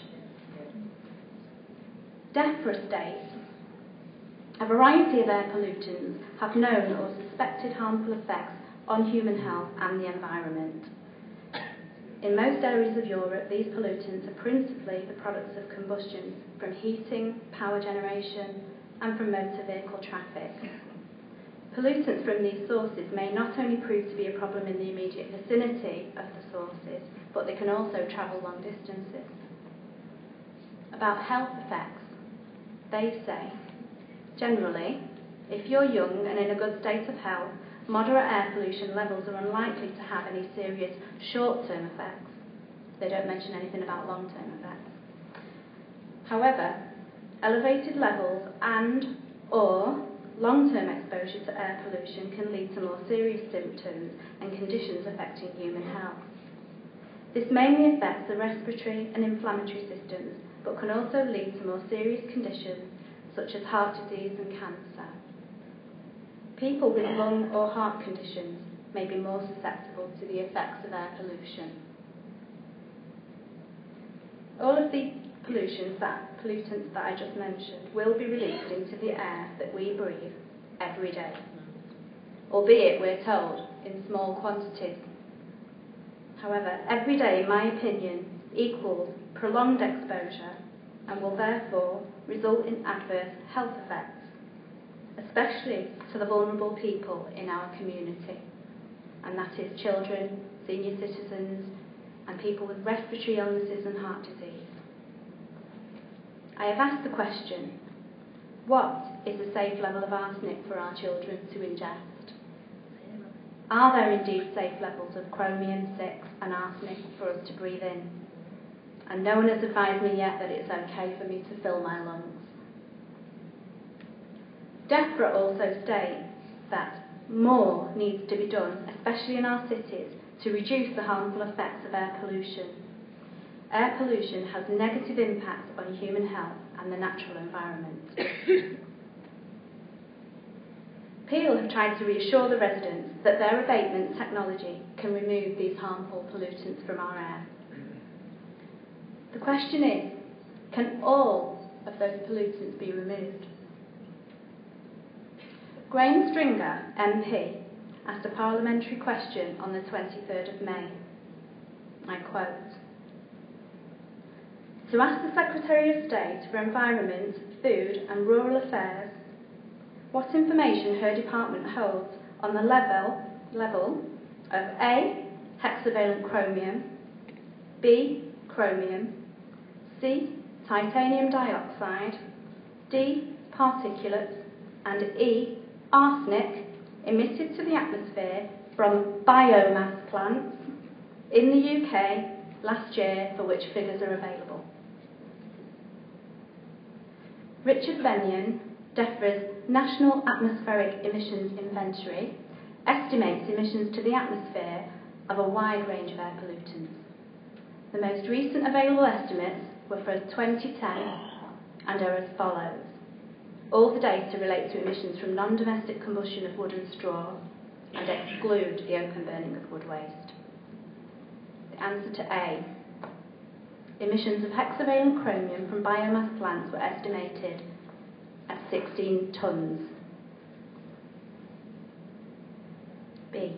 Emissions of chromium are estimated at 160 tonnes. The NAEI estimate that 10% of chromium is present in the hexavalent form.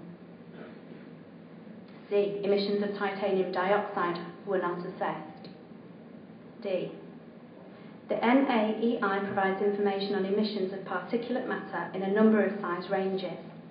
The emission of particles less than PM10 were 5,700 tonnes, and for those less than 2.5 were 3,200 tonnes.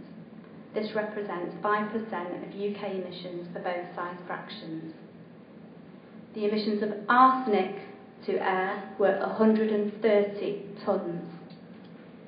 So, in answer to the question, can all the harmful toxins and carcinogens be removed by abatement technology? The answer is no. We already live next to an air quality management area. The government agencies should be doing everything they can to improve our air quality. We believe Trafford Council, despite past mistakes, are now seeking to address this issue and recognise that the people of Urnston are demanding improvements to their air quality. In a recent impact assessment, which was carried out by a government agency, the Department of Energy and Climate Change, on the introduction of air quality requirements into the renewable heat incentive, the findings were quite startling, and they show a huge social cost. Despite this, the government are still pushing forward with their renewable energy strategy. The impact assessment effectively confirms that biomass plants kill people, but they use words like social cost, negative externalities, and net present values. These are just euphemisms for death. They do this because it would be much more shocking to put an actual figure to life years lost and the number of deaths. The net present value, even with the proposed abatement, is calculated as a negative of £1.4 billion. I wonder why they don't just put it in plain English and give us the real truth, and that is how many lives will be cut short. We have estimated that for the Brett plant, this equated to 16 deaths in the year 2020. Does 16 deaths seem insignificant to you? It is implicit in this policy that the increases in morbidity and mortality is a price worth paying to achieve our renewable energy targets. The Health Protection Agency has failed to acknowledge that there is a risk, even though they know that not all emissions are monitored continuously, including some of the most dangerous, such as dioxins. It is disappointing, but unsurprising, as we know that government bodies have been wrong about the effects of harmful pollutants in the past, and they often do not act until the damage is already done. Moving on to the claims made by Peel regarding the BREP proposal. Peel's proposal claims that what they will be burning is carbon neutral and it's renewable energy. They can make this claim because their waste wood comes from trees and they can be replanted. The idea is that carbon dioxide that's released when the wood is combusted can be offset by growing new trees in their place. The problem with this claim is that there is actually no obligation for Peel to replant any trees at all. And therefore, if trees aren't being replanted, there is actually a carbon debt being created. I do not believe this is aligned with the EU's targets to reduce carbon emissions, and in fact it's doing the opposite by increasing carbon dioxide emissions and actually adding to the problem. Even if Peel and other operators of wood-burning power plants were replanting trees to replace what they'd already burned, it could take decades or even centuries for that carbon to be reabsorbed. Whilst I understand that the current legislation allows for Peel to make these claims, it is clear that it is because of a serious error in the EU guidelines on what renewable energy actually means. I am confident that the EU will soon close this loophole and allow only true renewable energy sources to operate and receive the generous subsidies that go with it. The reality of the situation is that burning wood emits an equal, if not greater, amount of carbon than coal. It's causing deforestation and it's harmful to the climate. The demand for wood to burn is really high, and some plants in the UK are now relying on importing wood from overseas. This is resulting in deforestation, land grabbing, displacement of communities all over the globe. We're cutting down trees to feed Europe's need for cheap electricity. We know that trees act as the Earth's lungs, so how can this not cause damage to our delicate ecosystem? We've also recently seen a threat to our ash trees from overseas. Are we inviting more disease into the UK and putting our trees at further risk? Also, biomass is a pretty inefficient way of producing energy. The Department of Energy and Climate Change state that biomass power stations today are only about 25% efficient and at best 30%. Under EU law, the UK is meant to be promoting biomass technology that provides at least 70% efficiency. Peel state they'll burn other materials. One of them is willow. Willow is commonly harvested for biomass and produces energy on a similar level to other hardwoods, and it can be cultivated every few years, but at a lower cost than other methods. This makes willow seem like an ideal feedstock for biomass plants. However, there's new evidence to suggest that growing willow for biomass could increase the risk of exceeding levels for ground level ozone, because willow emits 40 times more isoprene than traditionally cultivated arable crops. Isoprene is a naturally occurring precursor of ground level ozone that contributes to summer smog. This would suggest that willow is in fact unsuitable for biomass purposes. I am supportive of renewable energy when it's genuinely clean and genuinely renewable. Advances in modern technology mean that wind and solar power can now be harnessed and stored as compressed air. So the problems of the past, where it was deemed inefficient because the sun doesn't always shine or the wind isn't always blowing, are things of the past. Alternatives such as plasma gasification and intermediate pyrolysis may also play a part in producing cleaner renewable energy. Please, do not leave the people of Urmston with this awful legacy that will blight our town and cause stress and anxiety to our residents for the next 25 years. People who can afford to will move out. Those who can't will stay and suffer the consequences. We're just asking for you to give us what we deserve, which is better technology, cleaner air, and the right to sleep soundly in our beds at night without the worry of how our lives will be affected by pollution from Peel's Incinerator, which in my opinion is a wolf in sheep's clothing. Thank you.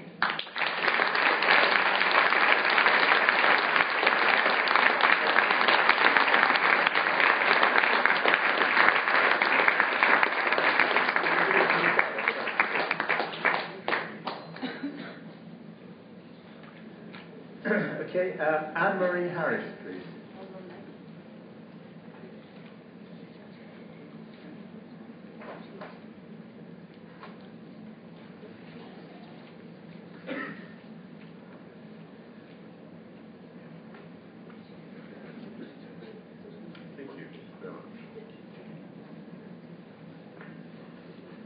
Thank you. Thank you very much.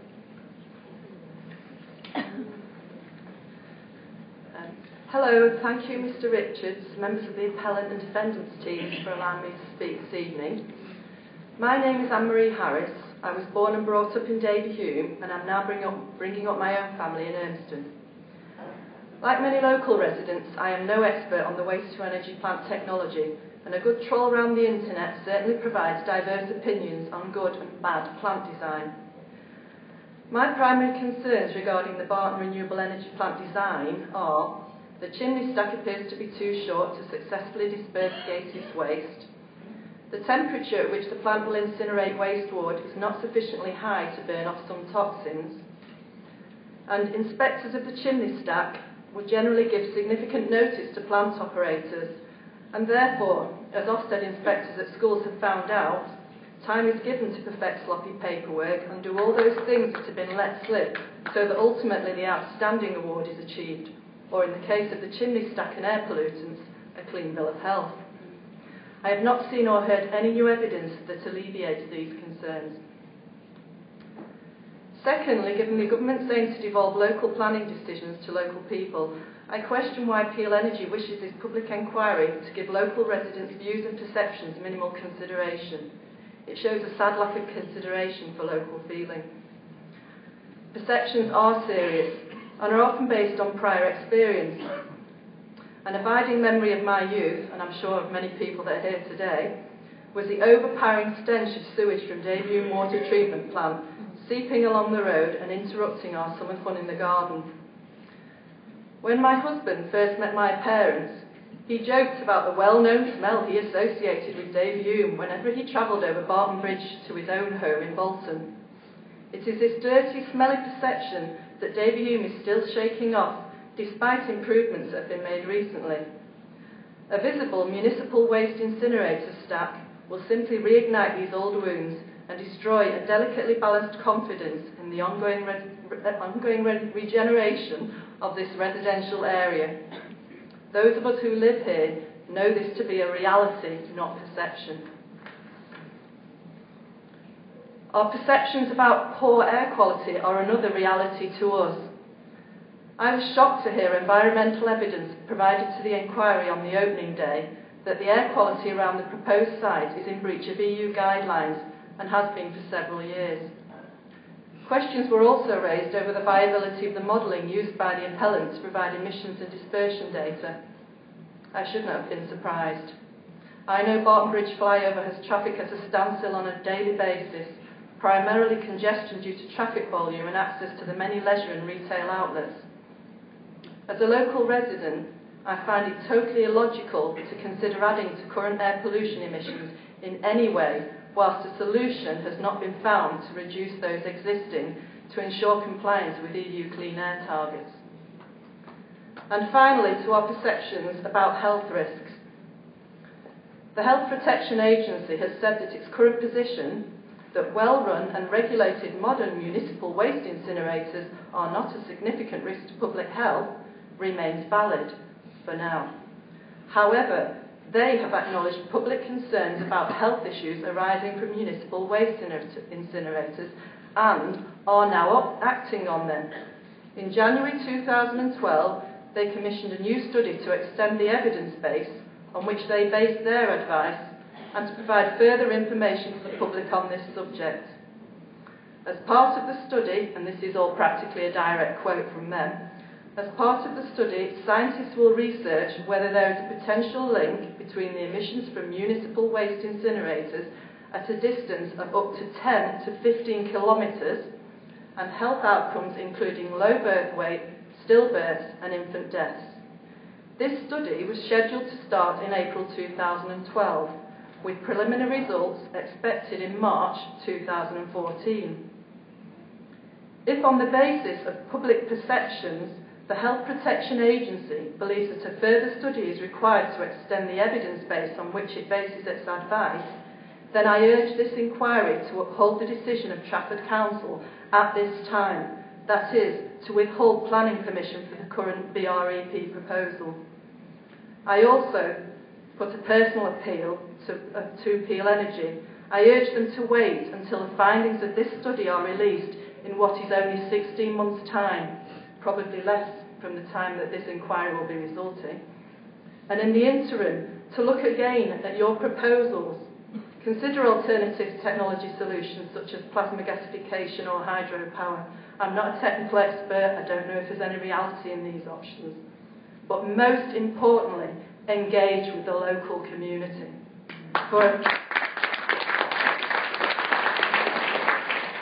For if our perceptions are so wrong, Peel Energy have only themselves to blame. It is their failure to inform, engage and work with local residents and our representatives to determine the best solution for a viable waste-to-energy plant that can benefit our community, and that is what has led to this public inquiry. We're not NIMBYs. We know that we need to resolve things and we need to get good energy resources that are viable. Just talk to us, talk to our community, and that's what I urge you to do. Wait another 16 months and let's see what the results of the HPA study say. Thank you very much. Thank you very much.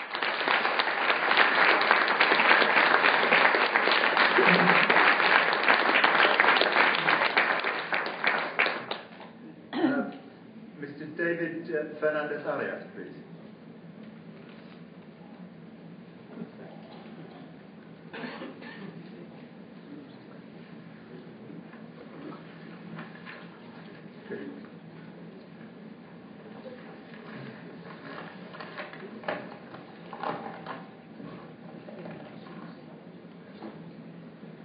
Good evening all. It's a very good evening, in fact. It's good to see everybody. Planning. By definition, that has our future as its central purpose. The Trafford of 25 years ago is very different in so many ways to the Trafford today and the Trafford of 25 years from now. As such, the planning system out of necessity relies on local realities to try and keep it sane and healthy in an ever more complex 21st century. That is why our council is rightly at the heart of local planning decisions. It's understood, it's taken for granted that within our public systems it is patently ridiculous and unreasonable to require members of the public to carry a burden of definitive proof in their participation with public planning. That is my understanding of why this concept of public perception exists. It's the simplest recognition that the wisdom of our democratic, collective common sense is a necessary antidote to risks of corruption, that we mustn't be constrained by lack of resources, and that it's not a slave to the tyrannies of technicalities. So from a practical process engineering perspective, the integration of the public common sense makes for far better decisions in the genuine public interest. And more than that even, intergenerational decisions such as this also define our communities. Our collective identity and our values are expressed in both our decision-making processes and in our desired outcomes. And we all live our family lives first and foremost in our local communities, the places that we call home. And so it's of paramount importance that our intergenerational decisions have the involvement and the blessing of the local public whose children and descendants will be the ones living with the consequences. The national interest and our national identity are just part of many other dimensions of secondary relevance to our lives. They're not easily defined, they're predominantly abstract, they often contain inherent contradictions and are constantly in flux. But the national interest is clearly healthiest when it lives on common ground with the local public interest, and in that mode we maximise our cooperation and our goodwill, and we build a better future together. The Environment Agency publicly tells us that it is, and I quote, responsible for making sure that air, land and water are looked after by today's society so that tomorrow's generations inherit a cleaner, healthier world. And that could not be clearer. The trajectory that is required is to be towards cleaner and healthier. Our economic activity should, can and must be aligned with harm reduction and health improvement. Where it is argued by what I consider to be narrow private interests that the national interest is somehow in conflict with the unanimous local public interest, such that its demands must be imposed top-down, the clear warnings from across the centuries and very recent history are that that which does not bend to the clear and reasonable democratic will of the people is destined eventually to break. And that which the perception, common sense and wisdom of the public are saying about the incinerator plans is deafeningly loud and clear. AQMA, Air Quality Management Area, surely has to mean something. Economic impact, not good. Social impact, not good. Environmental impact, not good. Health impact, not good. Prevention, infinitely better than cure. The future that Peel's appeal pursues and the future that the people of Trafford are demanding are mutually exclusive. A public inquiry such as this carries an inbuilt risk of some false equivalence, arguments for, arguments against, the visual symmetry of the room layout, etc., as if we're engaged in some civilized, equitable game of chess. This is not a situation of on the one hand, on the other. Actually, what we have here is, on the one hand, we have their version of our future, and on the other, thousands and thousands and thousands and thousands of other hands of the living and the unborn, we have our very different version of our future.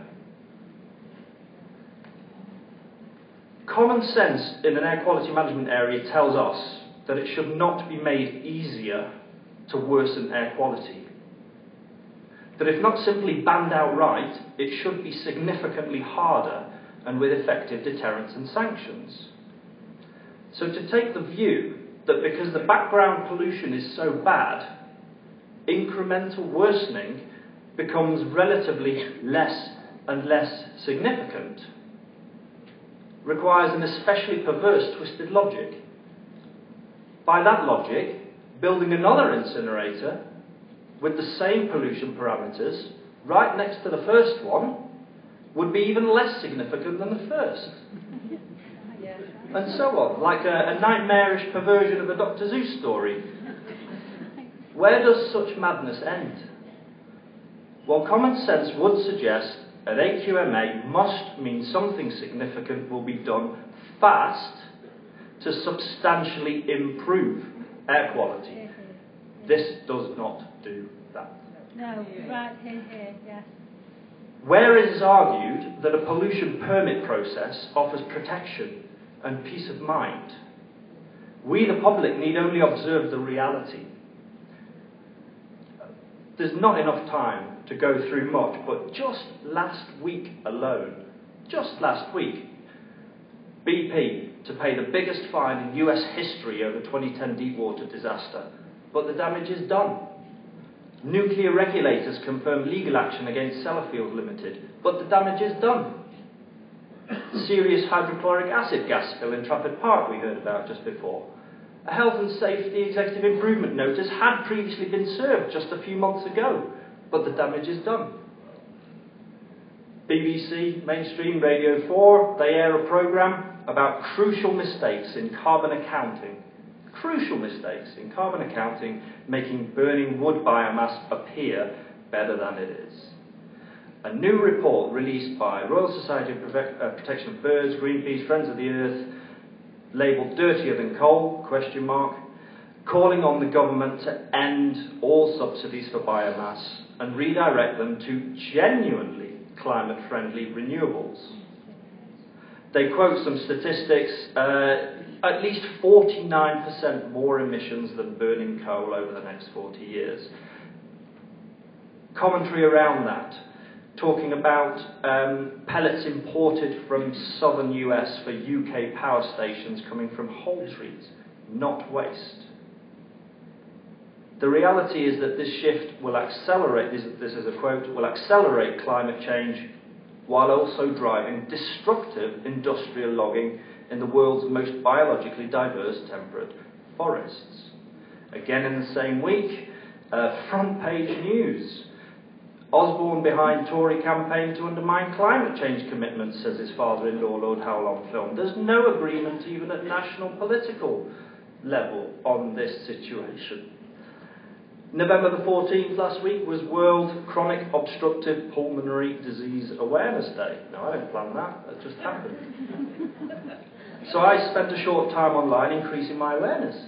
And according to research that picked up, it's just not good. A report with data for more than 52,000 from 71 to 2006, we found significant positive associations between levels of all air pollution proxies and COPD incidents, even when adjusted for smoking status, etc., etc., etc., etc. These results are in agreement with those of other cross-sectional studies on COPD and air pollution.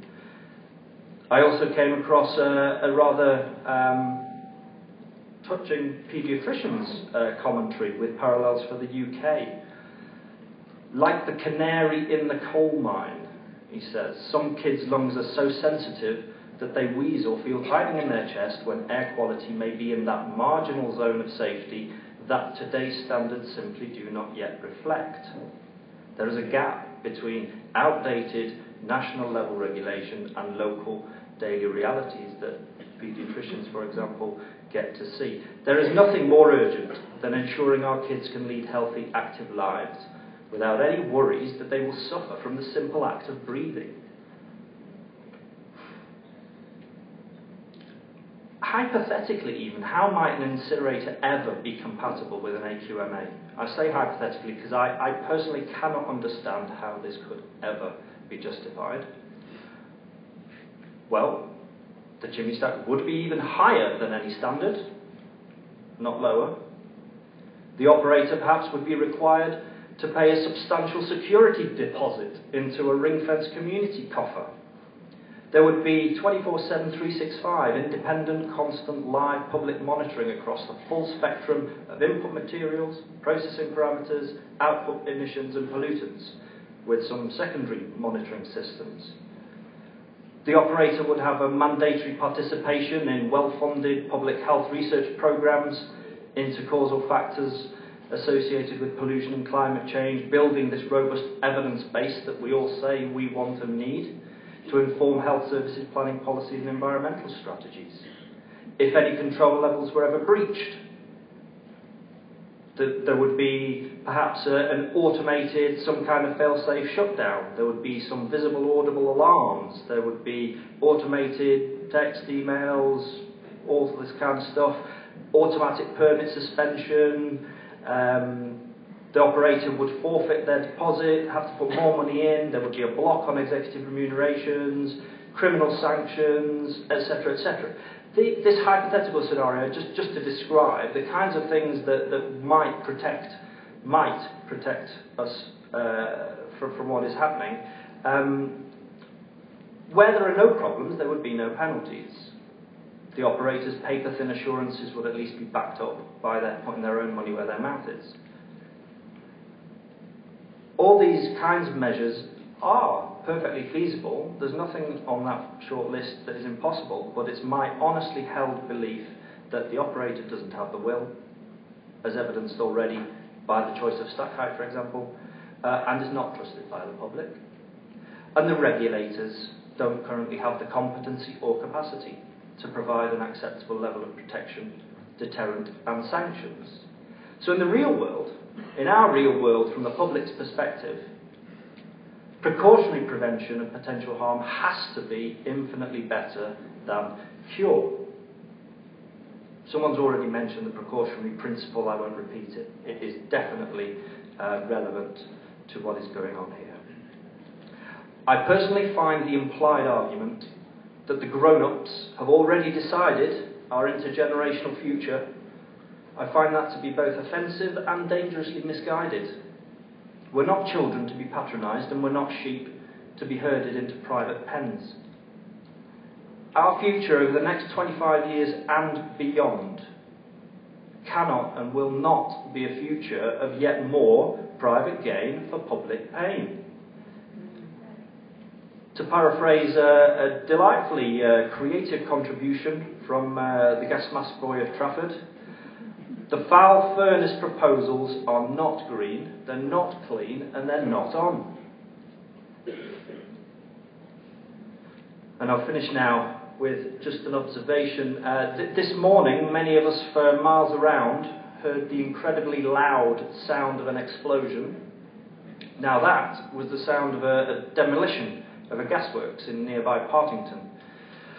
I perceived it as the sound of the past making way for the future. And if you concentrate and listen here tonight, you can also perceive two very different, even louder, overwhelming sounds. Sounds we can choose to hear or to ignore.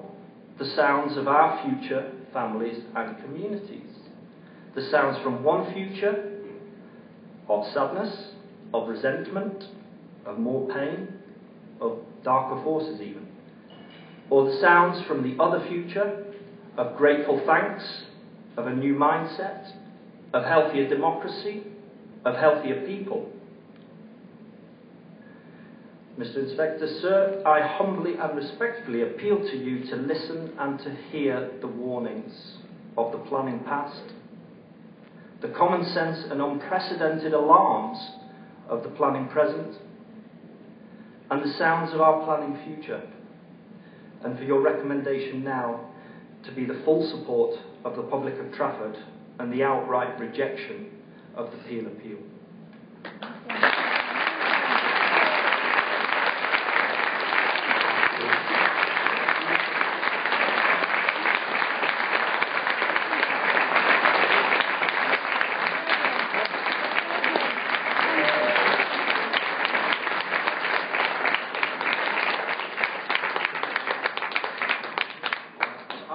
Davis, please.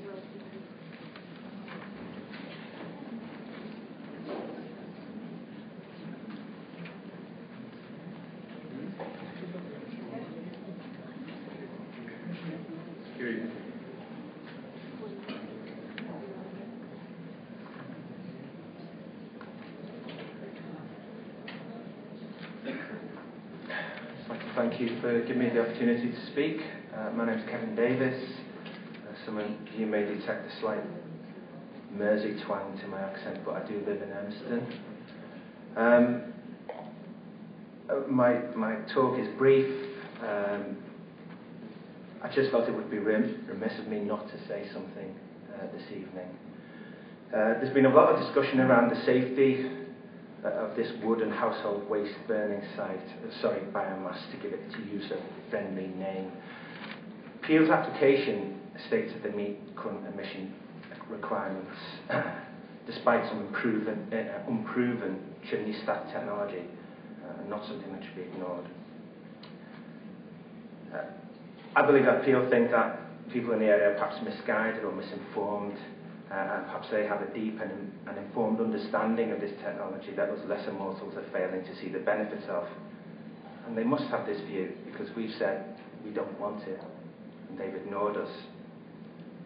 As far as I'm aware, this is not Peel's core business, so why are the experts they have had to ship in any better or more informed than the experts of the Council and BCAG have been forced to seek help and advice from?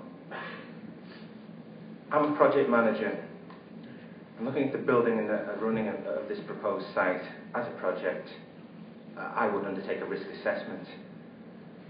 Peel may hide behind the fact that they satisfy current legislation on emission requirements. Therefore, the risk is minimal, nothing to worry about. And yet technology and science move on. Yesterday's magic is today's science. How can 20-plus-year-old technology contribute to the government's energy strategy for the next 20 years, which is how long this plant will be operational? Improvements in science mean we have a greater understanding of the impact of some of these legitimately produced emissions than before, and may well establish at some point that there is no safe level for some of them. As someone has already said, smoking used to be considered safe and okay. We now know better, and by default, we know more now than when the existing standards were first drafted, hence the current groundswell of opposition. Last I checked, Peel are not a charity, so let's not lose sight of the main fact here. Peel are not pushing this forward because they feel it's the best solution, providing power and jobs, as their promotional material would have us believe is their magnanimous position. The business driver for Peel is simply profit. Build it, sell it, bank the cash, move on. As I've already stated, Peel will have us focus on the fact that the EA consider Peel a valuable client, have approved their application and granted them a permit. If I just digress for a moment, I did meet with the EA, as did many people when they were in the DW Stadium. And the gentleman I spoke to said, in effect, I'm paraphrasing, pollution was worse 10 years ago than it is now. This may take us back up on the graph, the building of this plant, but we're still better off than we were 10 years ago. Like that was something to be happy about. I found the EA to be an impotent and toothless organisation, and bar handing out plutonium-laden lollipops to children, I don't think they'd ever do anything. By approving this application, the EA are sending out a message that this technology is safe, that despite the significant and growing national and international medical and technological opposition to this technology, it's safe. From a risk management perspective, if the elected council, 7,000 plus people who signed this petition, are wrong, then what are the implications?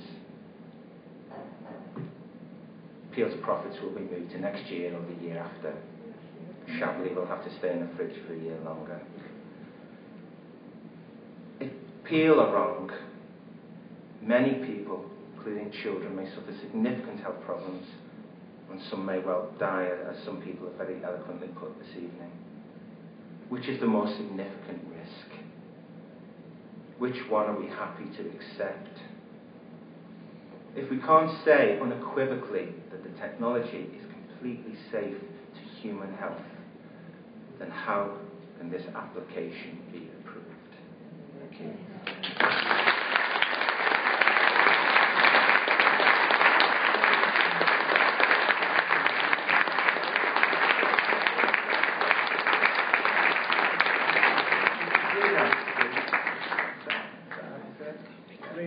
Mr. Green. Thank you for pronouncing my name correctly. Did I get it right? Good.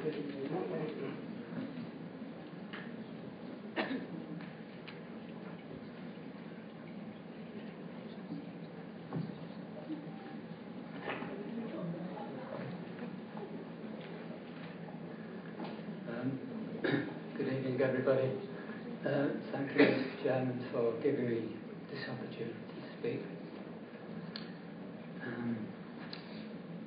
My name is Anthony Alexander Greenoff. I'm a local resident, and for your information, Mr. Chairman, I'm also a qualified chemical process operator with a full technological certificate, City and Guilds. I emphasise the word process because this is the industry category into which this plant falls. This background enables me to speak from a position of some knowledge with regard to this proposal from the practical operational aspects of the plant. In addition, I have a degree in chemical engineering, and I'm also a chartered chemical engineer. Like Mr. Oaten, I'm a member of the Institution of Chemical Engineers. although my chemical engineering experience started in 1971, over 40 years ago. I also have a postgraduate diploma in computer-aided engineering, this latter qualification having a bearing on the understanding of mathematical modelling, about which much has been said. I have taken the trouble to learn what I can of the protocol of these proceedings, but I am first an engineer, not a lawyer, and would ask you to bear with me if I get anything wrong in that regard. I have been researching this matter for some time, and there is no way I could possibly convey now all the contradictions and inconsistencies, both technical and political, that I have amassed over the last 2 years. So I suggest, Mr. Chairman, I read my brief statement and send the rest to you as an email or whatever. In particular, however, it is absolutely critical I mention a point about the letters of support from the Boilermakers, which adds to something that Learned Counsel for Trafford spotted on Tuesday. In outline, my evidence will draw your attention to some inconsistencies and double standards that I have observed, which I believe would mislead you in your determination had I not otherwise told you. I shall also point to 1 or 2 national aspects at ministerial level which apply in this case. These are more fully detailed in the review which I submitted to the Minister of State, Charles Henry, of which you have had an electronic copy sent about a month ago. Mr. Henry sent this review to the Department of Food and Rural Affairs, DEFRA, and the Health Protection Agency, HPA, and the Department of Health for a response of the general concerns I raised about incineration. As yet, 1 year on, replies are conspicuous only by their absence.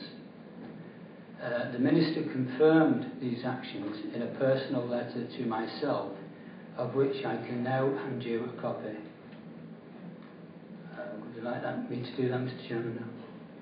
I think it's going to be better if you submit that as soon as possible, by email before the inquiry closes. At the outset, I would respectfully point out that any significant parts of my statement of address. At the outset, I would respectfully point out that significant parts of my statement address some fundamental and critical misconceptions which have been made by Learned Counsel for Appeal, albeit inadvertently, I presume.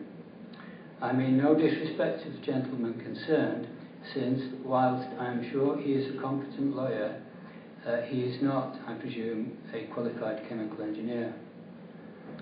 When and if I refer to health issues arising from any alleged inadequacy of the Environment Agency, the EA, or the HPA, it will be largely based upon those health issues arising from contested points on air quality, and hence I would not expect to be challenged on the relevance of these parts of my statement.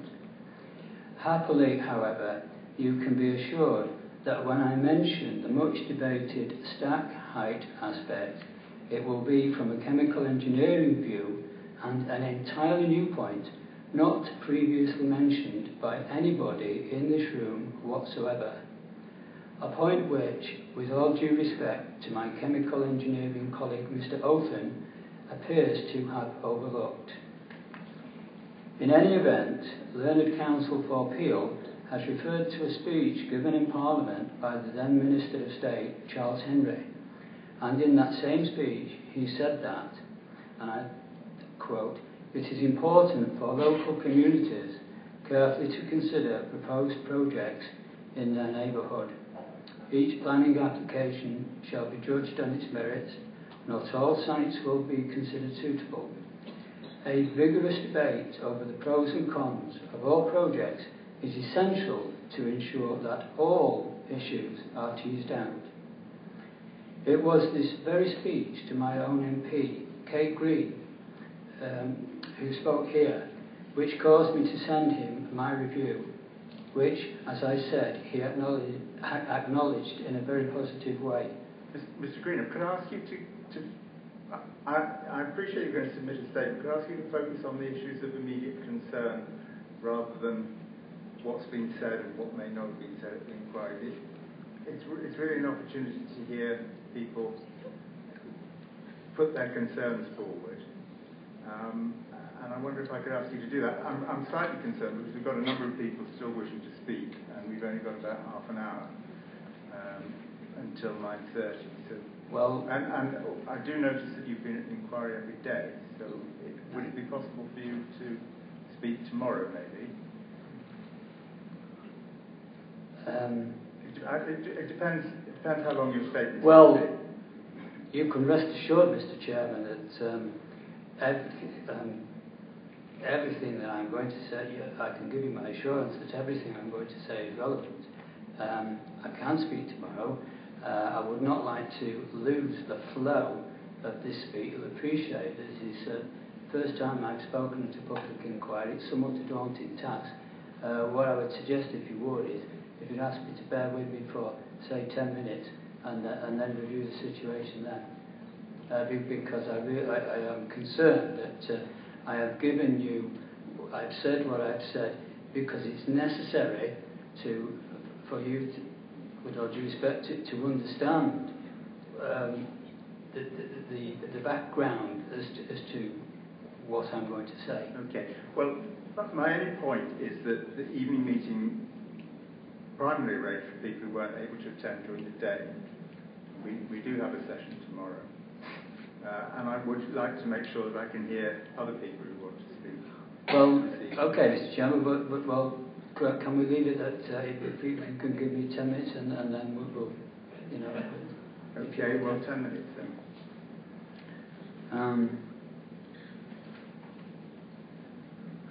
Oh yes, I think I just said what Mr. Henry had said in Parliament about importance for local communities. It was in reality, awkward questions I put to the EA and the like are being avoided, and truth is being kept hidden as a result. So I draw comfort that you have put no restrictions on what the objectors can say, so that you get a balanced view of all the evidence, not just the evidence given at some considerable length by the applicant.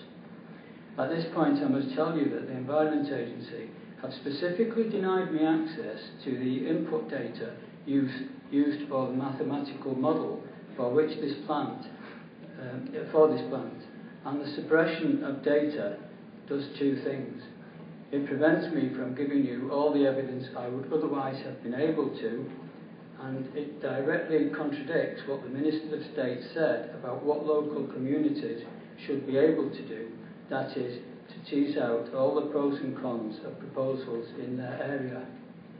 The Minister said this on record, that the EA are a body charged with ensuring that no data is suppressed, and yet they are suppressing data themselves. This needs to be addressed. Just to finish on this point, I noticed that the public cannot put questions to the applicant's witnesses from the floor, even though these witnesses support the applicant.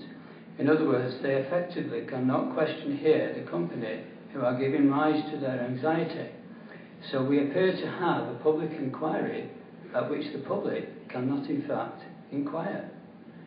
The applicant, however, can ask whatever he wants. Surely this is wrong. I shall be making a follow-up report to the Minister of State sometime after this inquiry ends to ensure any failings in the system generally are corrected, using this inquiry as a convenient example.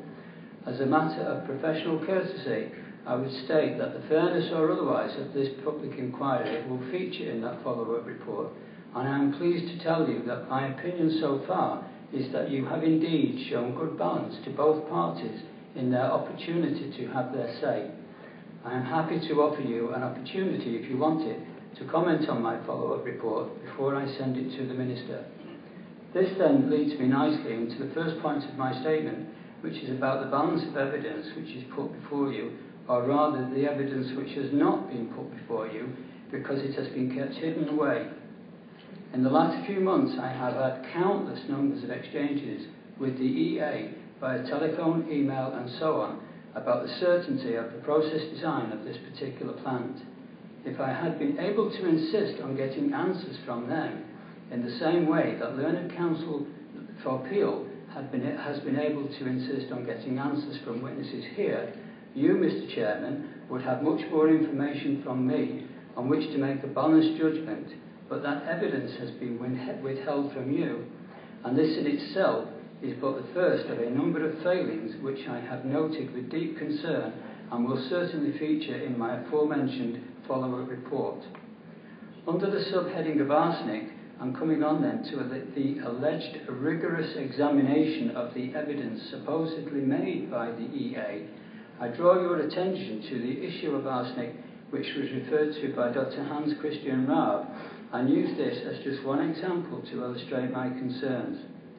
In their decision document, the EA made a criticism about the level of arsenic quoted in a Breathe Clean Air Group report and said, the fluctuation expected for the much shorter 18-hour period would be higher and hence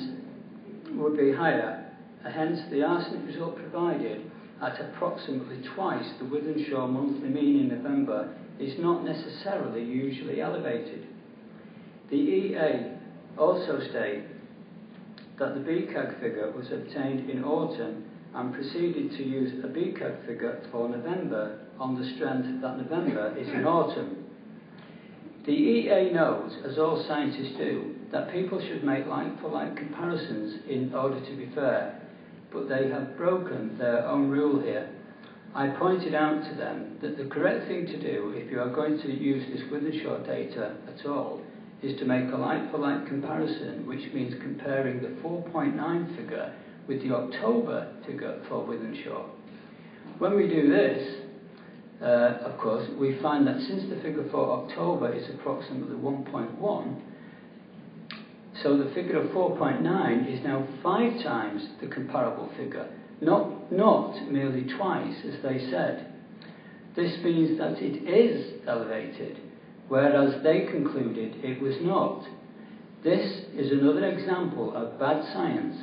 You can check this, Mr. Chairman, by looking at my questions to them and their answers to me, or rather their lack of an answer, since it is yet another example of them ignoring awkward questions. So, when Learned Counsel for Appeal said that the EA had made a most rigorous inspection of the evidence, you can now see I am calling that remark into question as a chemical engineer. Indeed, I would point out that a chemical engineer is better placed than a lawyer to make these judgments because, with all due respect to the gentleman, a chemical engineer can see the errors that a lawyer can't see, as I have just demonstrated to you. So I submit, Mr. Chairman, that indeed one could quite easily be forgiven for thinking that the EA have been selective and cherry-picked the evidence in favour of approval, but sidestepped evidence against this plant. Learned Counsel for Appeal will no doubt share my concern on this, since he expressed his concern when he thought Mr. Watson was being selected with his evidence.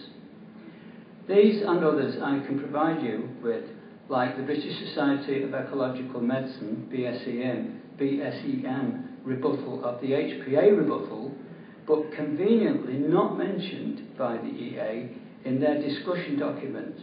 But they do mention the HPA rebuttal of BSEM. Thus, this would seem a one-sided approach, would it not? I can save time here in my evidence by simply telling you that the fuller details of all this are in my review. Well, I think I'm going Well, can I just finish this paragraph? Okay, I'm going to have to stop you soon because, as I said, there are other people who need to speak and well, that's fine. we have limited time. But I'm in the middle of the paragraph. How many such examples will it take to prove the point? Indeed, there are so many things of this nature, I could easily spend a whole day on the subject, but I am mindful of a reasonable time frame. It is no wonder that I have heard the general public express a lack of faith in the EA, and this is presumably without them having done the kind of depth of research that I have at a technical level, as you will understand shortly. which I now take to mean sometime tomorrow morning, Mr. Chairman. Thank you.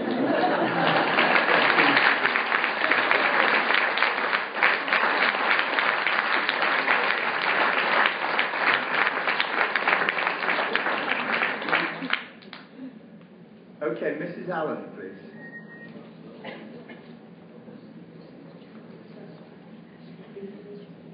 No, Mrs. Allen? Oh, you're coming? Good. Yeah.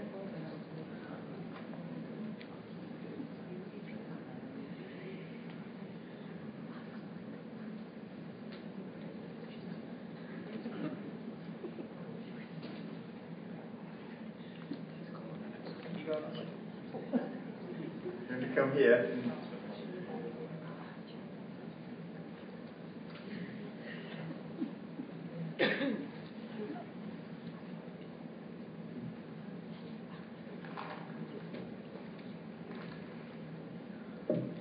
Thank you.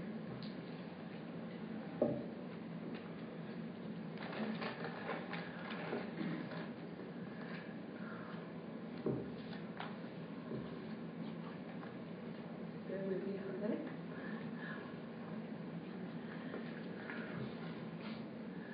I'm Mrs. Allen, and I say good evening, and I've lived in Flixton 59 years. And I'm speaking as a mother, grandmother, and a great-grandmother. And I worked in welfare at the school for 30 years, so I know the area very well. I'm against the biomass waste plant being built at Davyhulme. People say pollution is not the issue at the inquiry. It is to me when it can give you long-term health problems. We've had it all before in the Incinerator district, with a chimney at Partington years ago pumping out toxic fumes, which I could see from my front window, never realising it was a danger to health. All new technology. Until on the corner where I lived, people started to get cancers and tumours. My daughter and 2 other teenagers' children died, and I myself have had 3 major operations for tumours.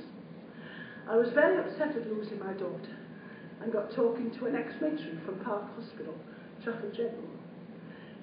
And I told her about people getting cancer and tumours, and my daughter and the other children.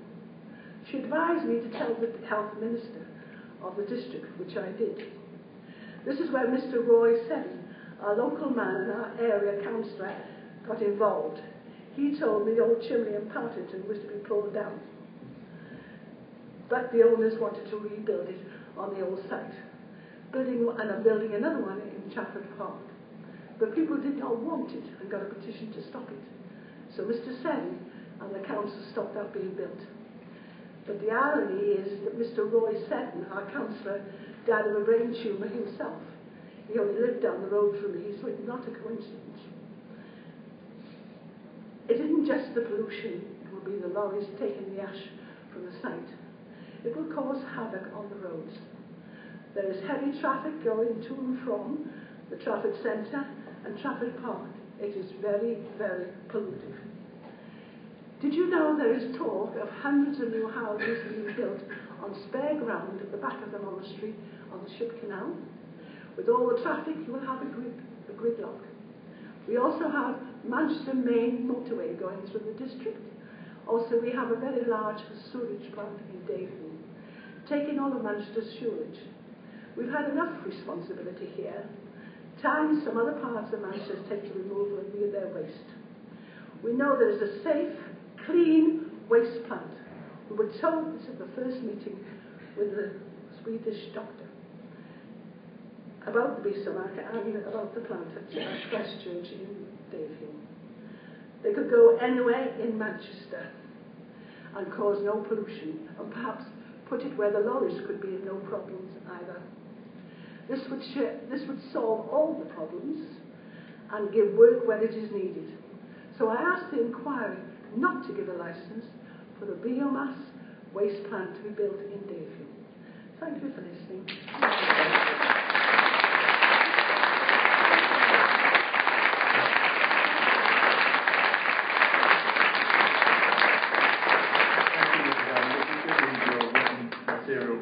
Michelle Cody, she'll copy. Sure it's copied. Mrs. Allen, please. Sorry, Mrs. Allen. You just had me. I'm sorry. Sorry, Councillor Joanne Hardy.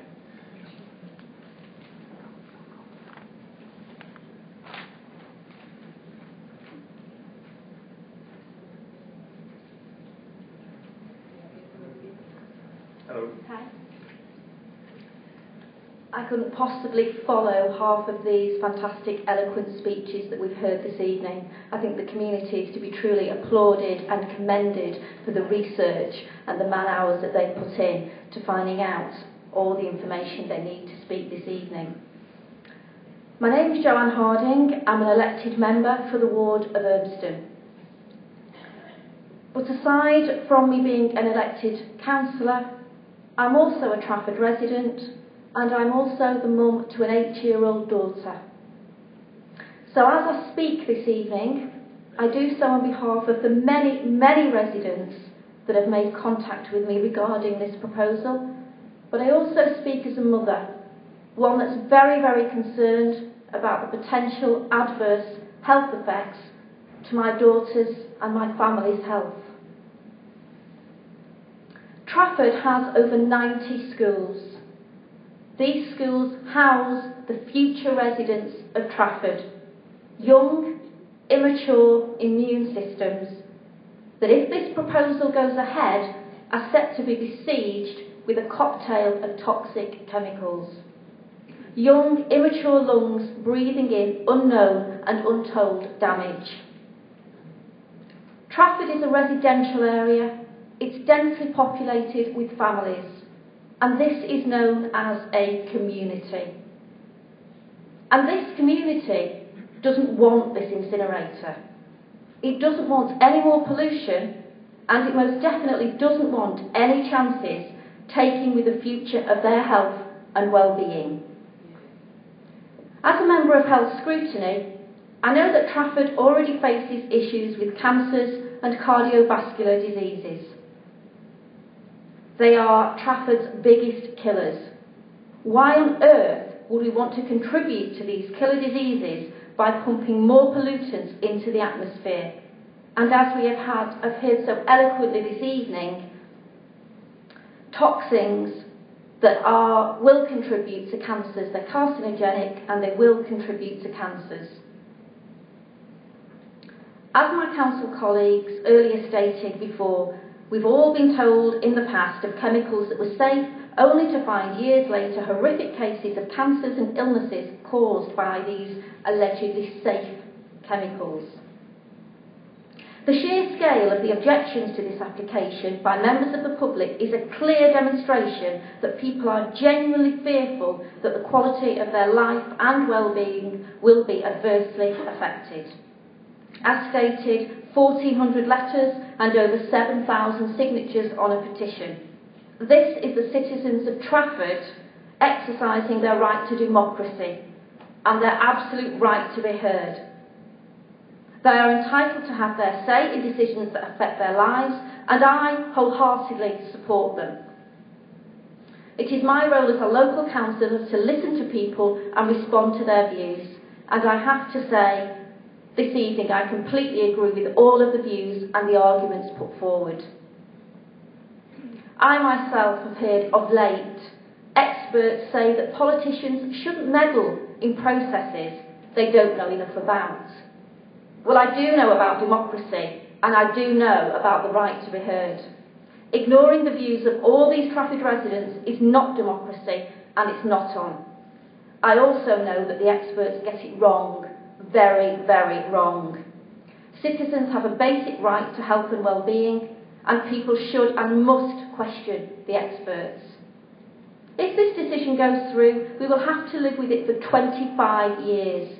Who knows what damage this would cause to our health, the environment, the wildlife and the economy. I spoke out 12 months ago at the planning committee, opposed then, and I'm even more opposed to it now. I can't and won't stand by and watch chances being taken with my daughter's health and the health of the residents of Trafford. Some things are just too precious. The people of Trafford don't want it, and I'm delighted to see the whole community standing together to fight for their community.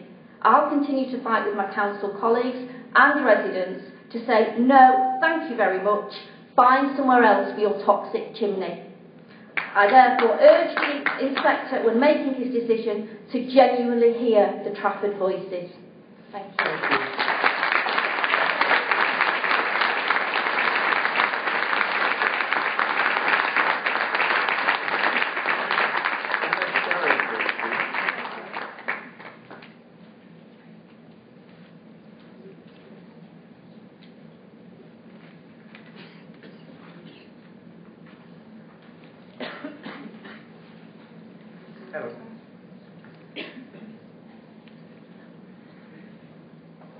Hi, my name's Anna Scaresbrick. I live in Whalley Range in Manchester and I'm a chartered accountant.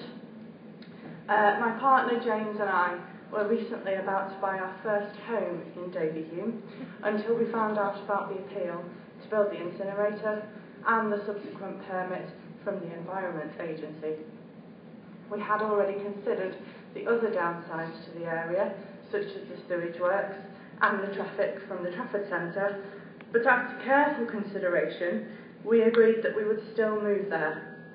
It offers a strong community feel and good chances of obtaining an allotment, which is quite important for us.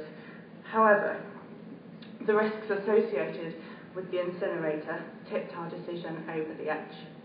We found out that the incinerator will burn demolition and construction wood, and the chimney stack would be lower than usual, therefore increasing health risks to the local residents. Our concerns are that it would have a negative impact on our lifestyle. We enjoy running. We read some advice not to exercise within 2 miles of such industry. We also grow our own vegetables and fruit. We have read that crops grown nearby are likely to be contaminated. We may consider having a family in the future and heard a local doctor talking about the risks to the unborn child. There is a high risk that this will cause house prices to reduce in the area.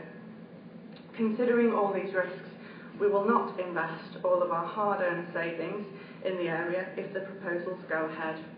Peel has cost us £500 in futile house buying fees, and we don't want to lose out further, whether it be to our health or our bank balance. Thank you.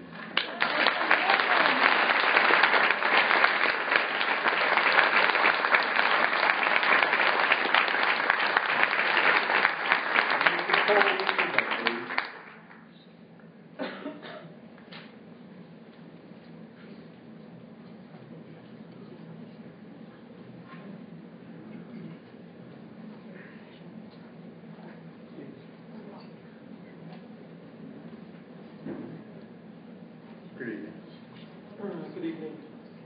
So I'm my cycling attire. Sorry? Cycling attire. Good to you. Good to you. Not a nice evening for cycling. Okay, I'll be quick because we're running short on time. I'm a resident of Flixton and father of 4 children. In isolation, it may be considered that the proposed development represents no threat to the health of residents.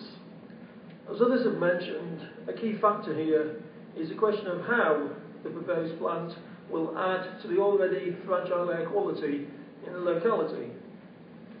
Residents are already exposed to adverse air quality, as we've heard from many people, on the M60 motorway, which cuts through the locality, and traffic at the Trafford Centre, owned by Peel Holdings. The World Health Organization, as some people may know, confirmed this year that long-term exposure to diesel fumes can cause lung cancer. As we know, many cars now have diesel engines, much more than 10 years ago. Lorries will need to transport the wood into the plant, and lorries going out causing further pollution by way of diesel fumes. The point here is that negative air quality is already a significant problem, as people have mentioned. We have the industrial processes producing emissions in Trafford Park to the north, in Carrington to the southwest. Emissions ostensibly within safe limits, but collectively adding to poor air quality.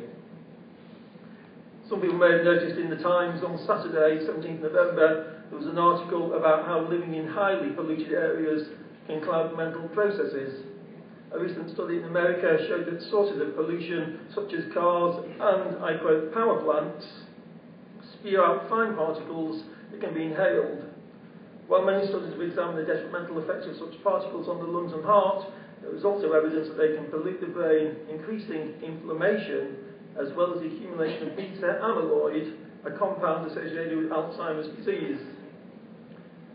It was found that a rise in air particle exposure of 10 micrograms per cubic metre was linked to a drop in cognitive function equivalent to aging nearly 3 years. This is all new material coming out. It's a case of watch this space. The issue as I see it is that viewed in isolation, the emissions from the proposed plant is not seen as a problem as they are within the acceptable limits. Let us not forget that this is not a case of no pollution, but pollution within relevant limits. The more important point, I say, is whether this additional pollution from the plant, together with lorries coming in and out of it, will be a further negative influence on the fragile air quality in the region. Inspectors. The answer to that question on the balance of probabilities, I say, must be yes. On a cumulative basis, the proposed plant must be a potentially significant negative influence on air quality. Frankly, a licence for a biomass plant in this heavily urbanised area is the last thing that any reasonable and rational person would expect. Thank you.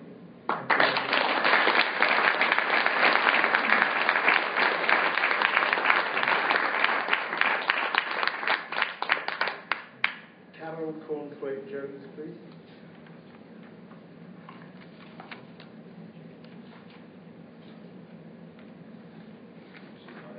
Not here, okay. Councillor Paul Lally.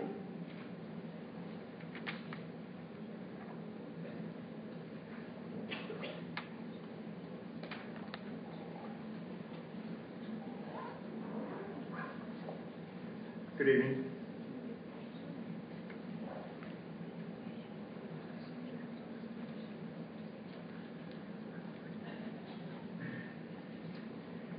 Inspector Richards, members of the inquiry, colleagues, members of the public, edited the speech a little bit to save time and obviously of what previous speakers have said.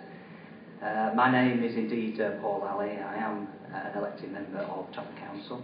I live at 3 Matlock Avenue in Flixton and represent the ward of Flixton.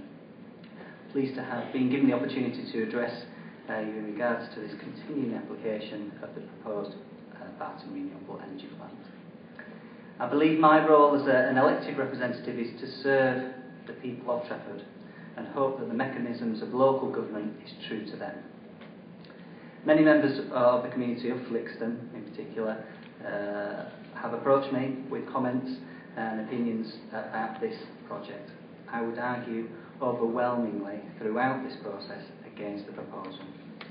Hopefully I can articulate some of those points in the time available. Testimony to this has been represented very well with work carried out by the vocal lobbying group Breathe Clean Air and their admission of several thousand public signatures of support. Not only this, only 10 days ago, a meeting of over 100 members of the Flixton community attended a public meeting at Acre Hall Primary School and totally rejected this proposal. That meeting was organised by the Flixton Fellowship.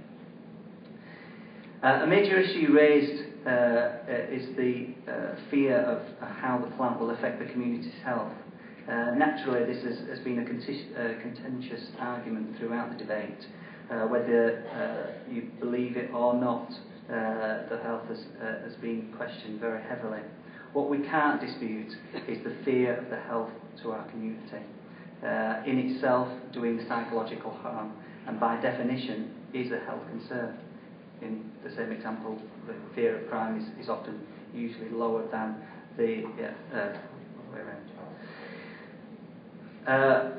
We know the Environment Energy granting the green light was part of time constraints. The body making its decision was technically valid within the boundaries of air quality. However, using my experience within professional background, any business, and in this context, any community, needs a certain amount of headroom to grow and thrive. I would argue again that the air quality now having reached the maximum ceiling for this area prevents that community development. Moreover, I understand in some quarters a degenerative effect because of the close proximity of the venture, and I can appreciate that sentiment highlighted by the previous female speaker, Anna Scarsbury. To the specifics of the project, my greatest concern is the height of the stack highlighted on numerous occasions of 44 metres. That's already a concern that I would draw particular attention to, because it was lowered within the plans because of the close proximity of Barton Airfield, and that's been highlighted by previous speakers as well. But obviously it would create a further issue that low height creates dispersion of emissions and particles in close proximity to the Barton Bridge flyover, and our second speaker of the evening highlighted that very eloquently, stating that the height being 34 metres, and obviously that close proximity. One of the interesting things that I did in my personal research, obviously anticipating a number of points to be made by members of the public at the inquiry, was to highlight the issues that they had personally. I thought I'd approach it in a slightly different manner and see what the Barton Renewable Planning Statement said, available on the website, 67-page document that I had a little look at over the last few weeks, just to sort of remind myself of the project itself. I point to 2.26. This application site has been identified as being suitable and appropriate for purpose. Well, in that same 2.26 subsection, it is located within an urban area, and then it goes on to say, however, that the location is more than 570 metres away from the nearest residential property. Surely that's some sort of contradiction of it being an urban area and it only being 575 metres away from a residential area. I mean, I'm no spring chicken anymore, but I used to be able to do the 800 metres in 2.5 minutes. So, you know, 575 metres to the nearest residential property is pretty close. And this is on their own website. It is located in an area which is not environmentally sensitive. Well, again, we've heard from a previous speaker tonight, Geraldine Brown, Speaker 8, of the overriding environmentally sensitive issues that it would bring to the likes of sort of the Cressid New and the waterfall, etc. I don't need to elaborate further on that particular issue. I think it's self-explanatory. In regards to sort of further information that's available on the website, they quote Gregory Barker, the Ministry of State for the Department of Education, of Energy and Climate Change, and they stated the following in relation to the role that the Environment Agency, after granting the permit required to operate this biomass plant, he said the agency would then regulate the plants by requiring continuous monitoring of main pollutants, from which strict limits are set, and periodic monitoring for other substances. Now, I was privy to an environmental agency meeting in front of us at Key West, and Gordon Whittaker, whose name's been mentioned a number of times, said that this would be highly difficult to administer. Now, personally, from those admissions, I would say that is clearly unacceptable in the respect of continuing monitoring if, you know, the unfortunate happens and this planning application is granted. One of the other things that they noted on the website is that the impact to their proposal on residential areas in Salford and Trafford along the M60 motorway is predicted to be negligible. Now, I and many other speakers this evening have said contrary to that, and I don't want to go into the definitions of the word negligible, but you know, again, self-explanatory. Once the plant is operational, extra traffic would have a less than 1% increase on existing highway network. About 30 biomass deliveries a day would take place on weekdays and would be spread evenly between 7 a.m. and 7 p.m. That simply just doesn't happen in business. And then on weekdays and Sunday mornings. But yet, 2 lines later in the same promotion literature, when the approval, so again, assumption by the venture that they were proposing, when the approval of Barton Bridge Relief Road is constructed, road congestion in the area would be further eased. Now, you know, again, I don't want to highlight sort of the contradiction in those two statements, but what they're saying in one hand is that, oh, well, there's only going to be, you know, 1% increase. But we are building another road, and that will, you know, once that gets approved, will further ease. It just doesn't add up, and that's certainly a frustration. I think to conclude, in my research on their website, and I think Mason, our speaker, second this evening, highlighted this very eloquently, in that his research sort of only saw 19 people in favour, and those are, you know, can be, I think, questioned at this point. I've been an elected member for the last 6 months, since May 2012, and on the website it actually says that if you want to support this application, just tick these boxes and they will construct the letter. And in that, the local MP and local councillors would therefore be informed at that time. In those 6 months, I have not received a single email to state that somebody was in support of this. And as you can see from the amount of people that have spoken of this inquiry against the proposal would be testament that it's not wanted. I respect my community, and in the original planning rejection on the 10th of November 2011 there was great public joy at packed George Carnell. I respect my colleagues. I refer to the authorities leader, Matthew College, and his objection in a written open letter on the 25th of June. I respect and support every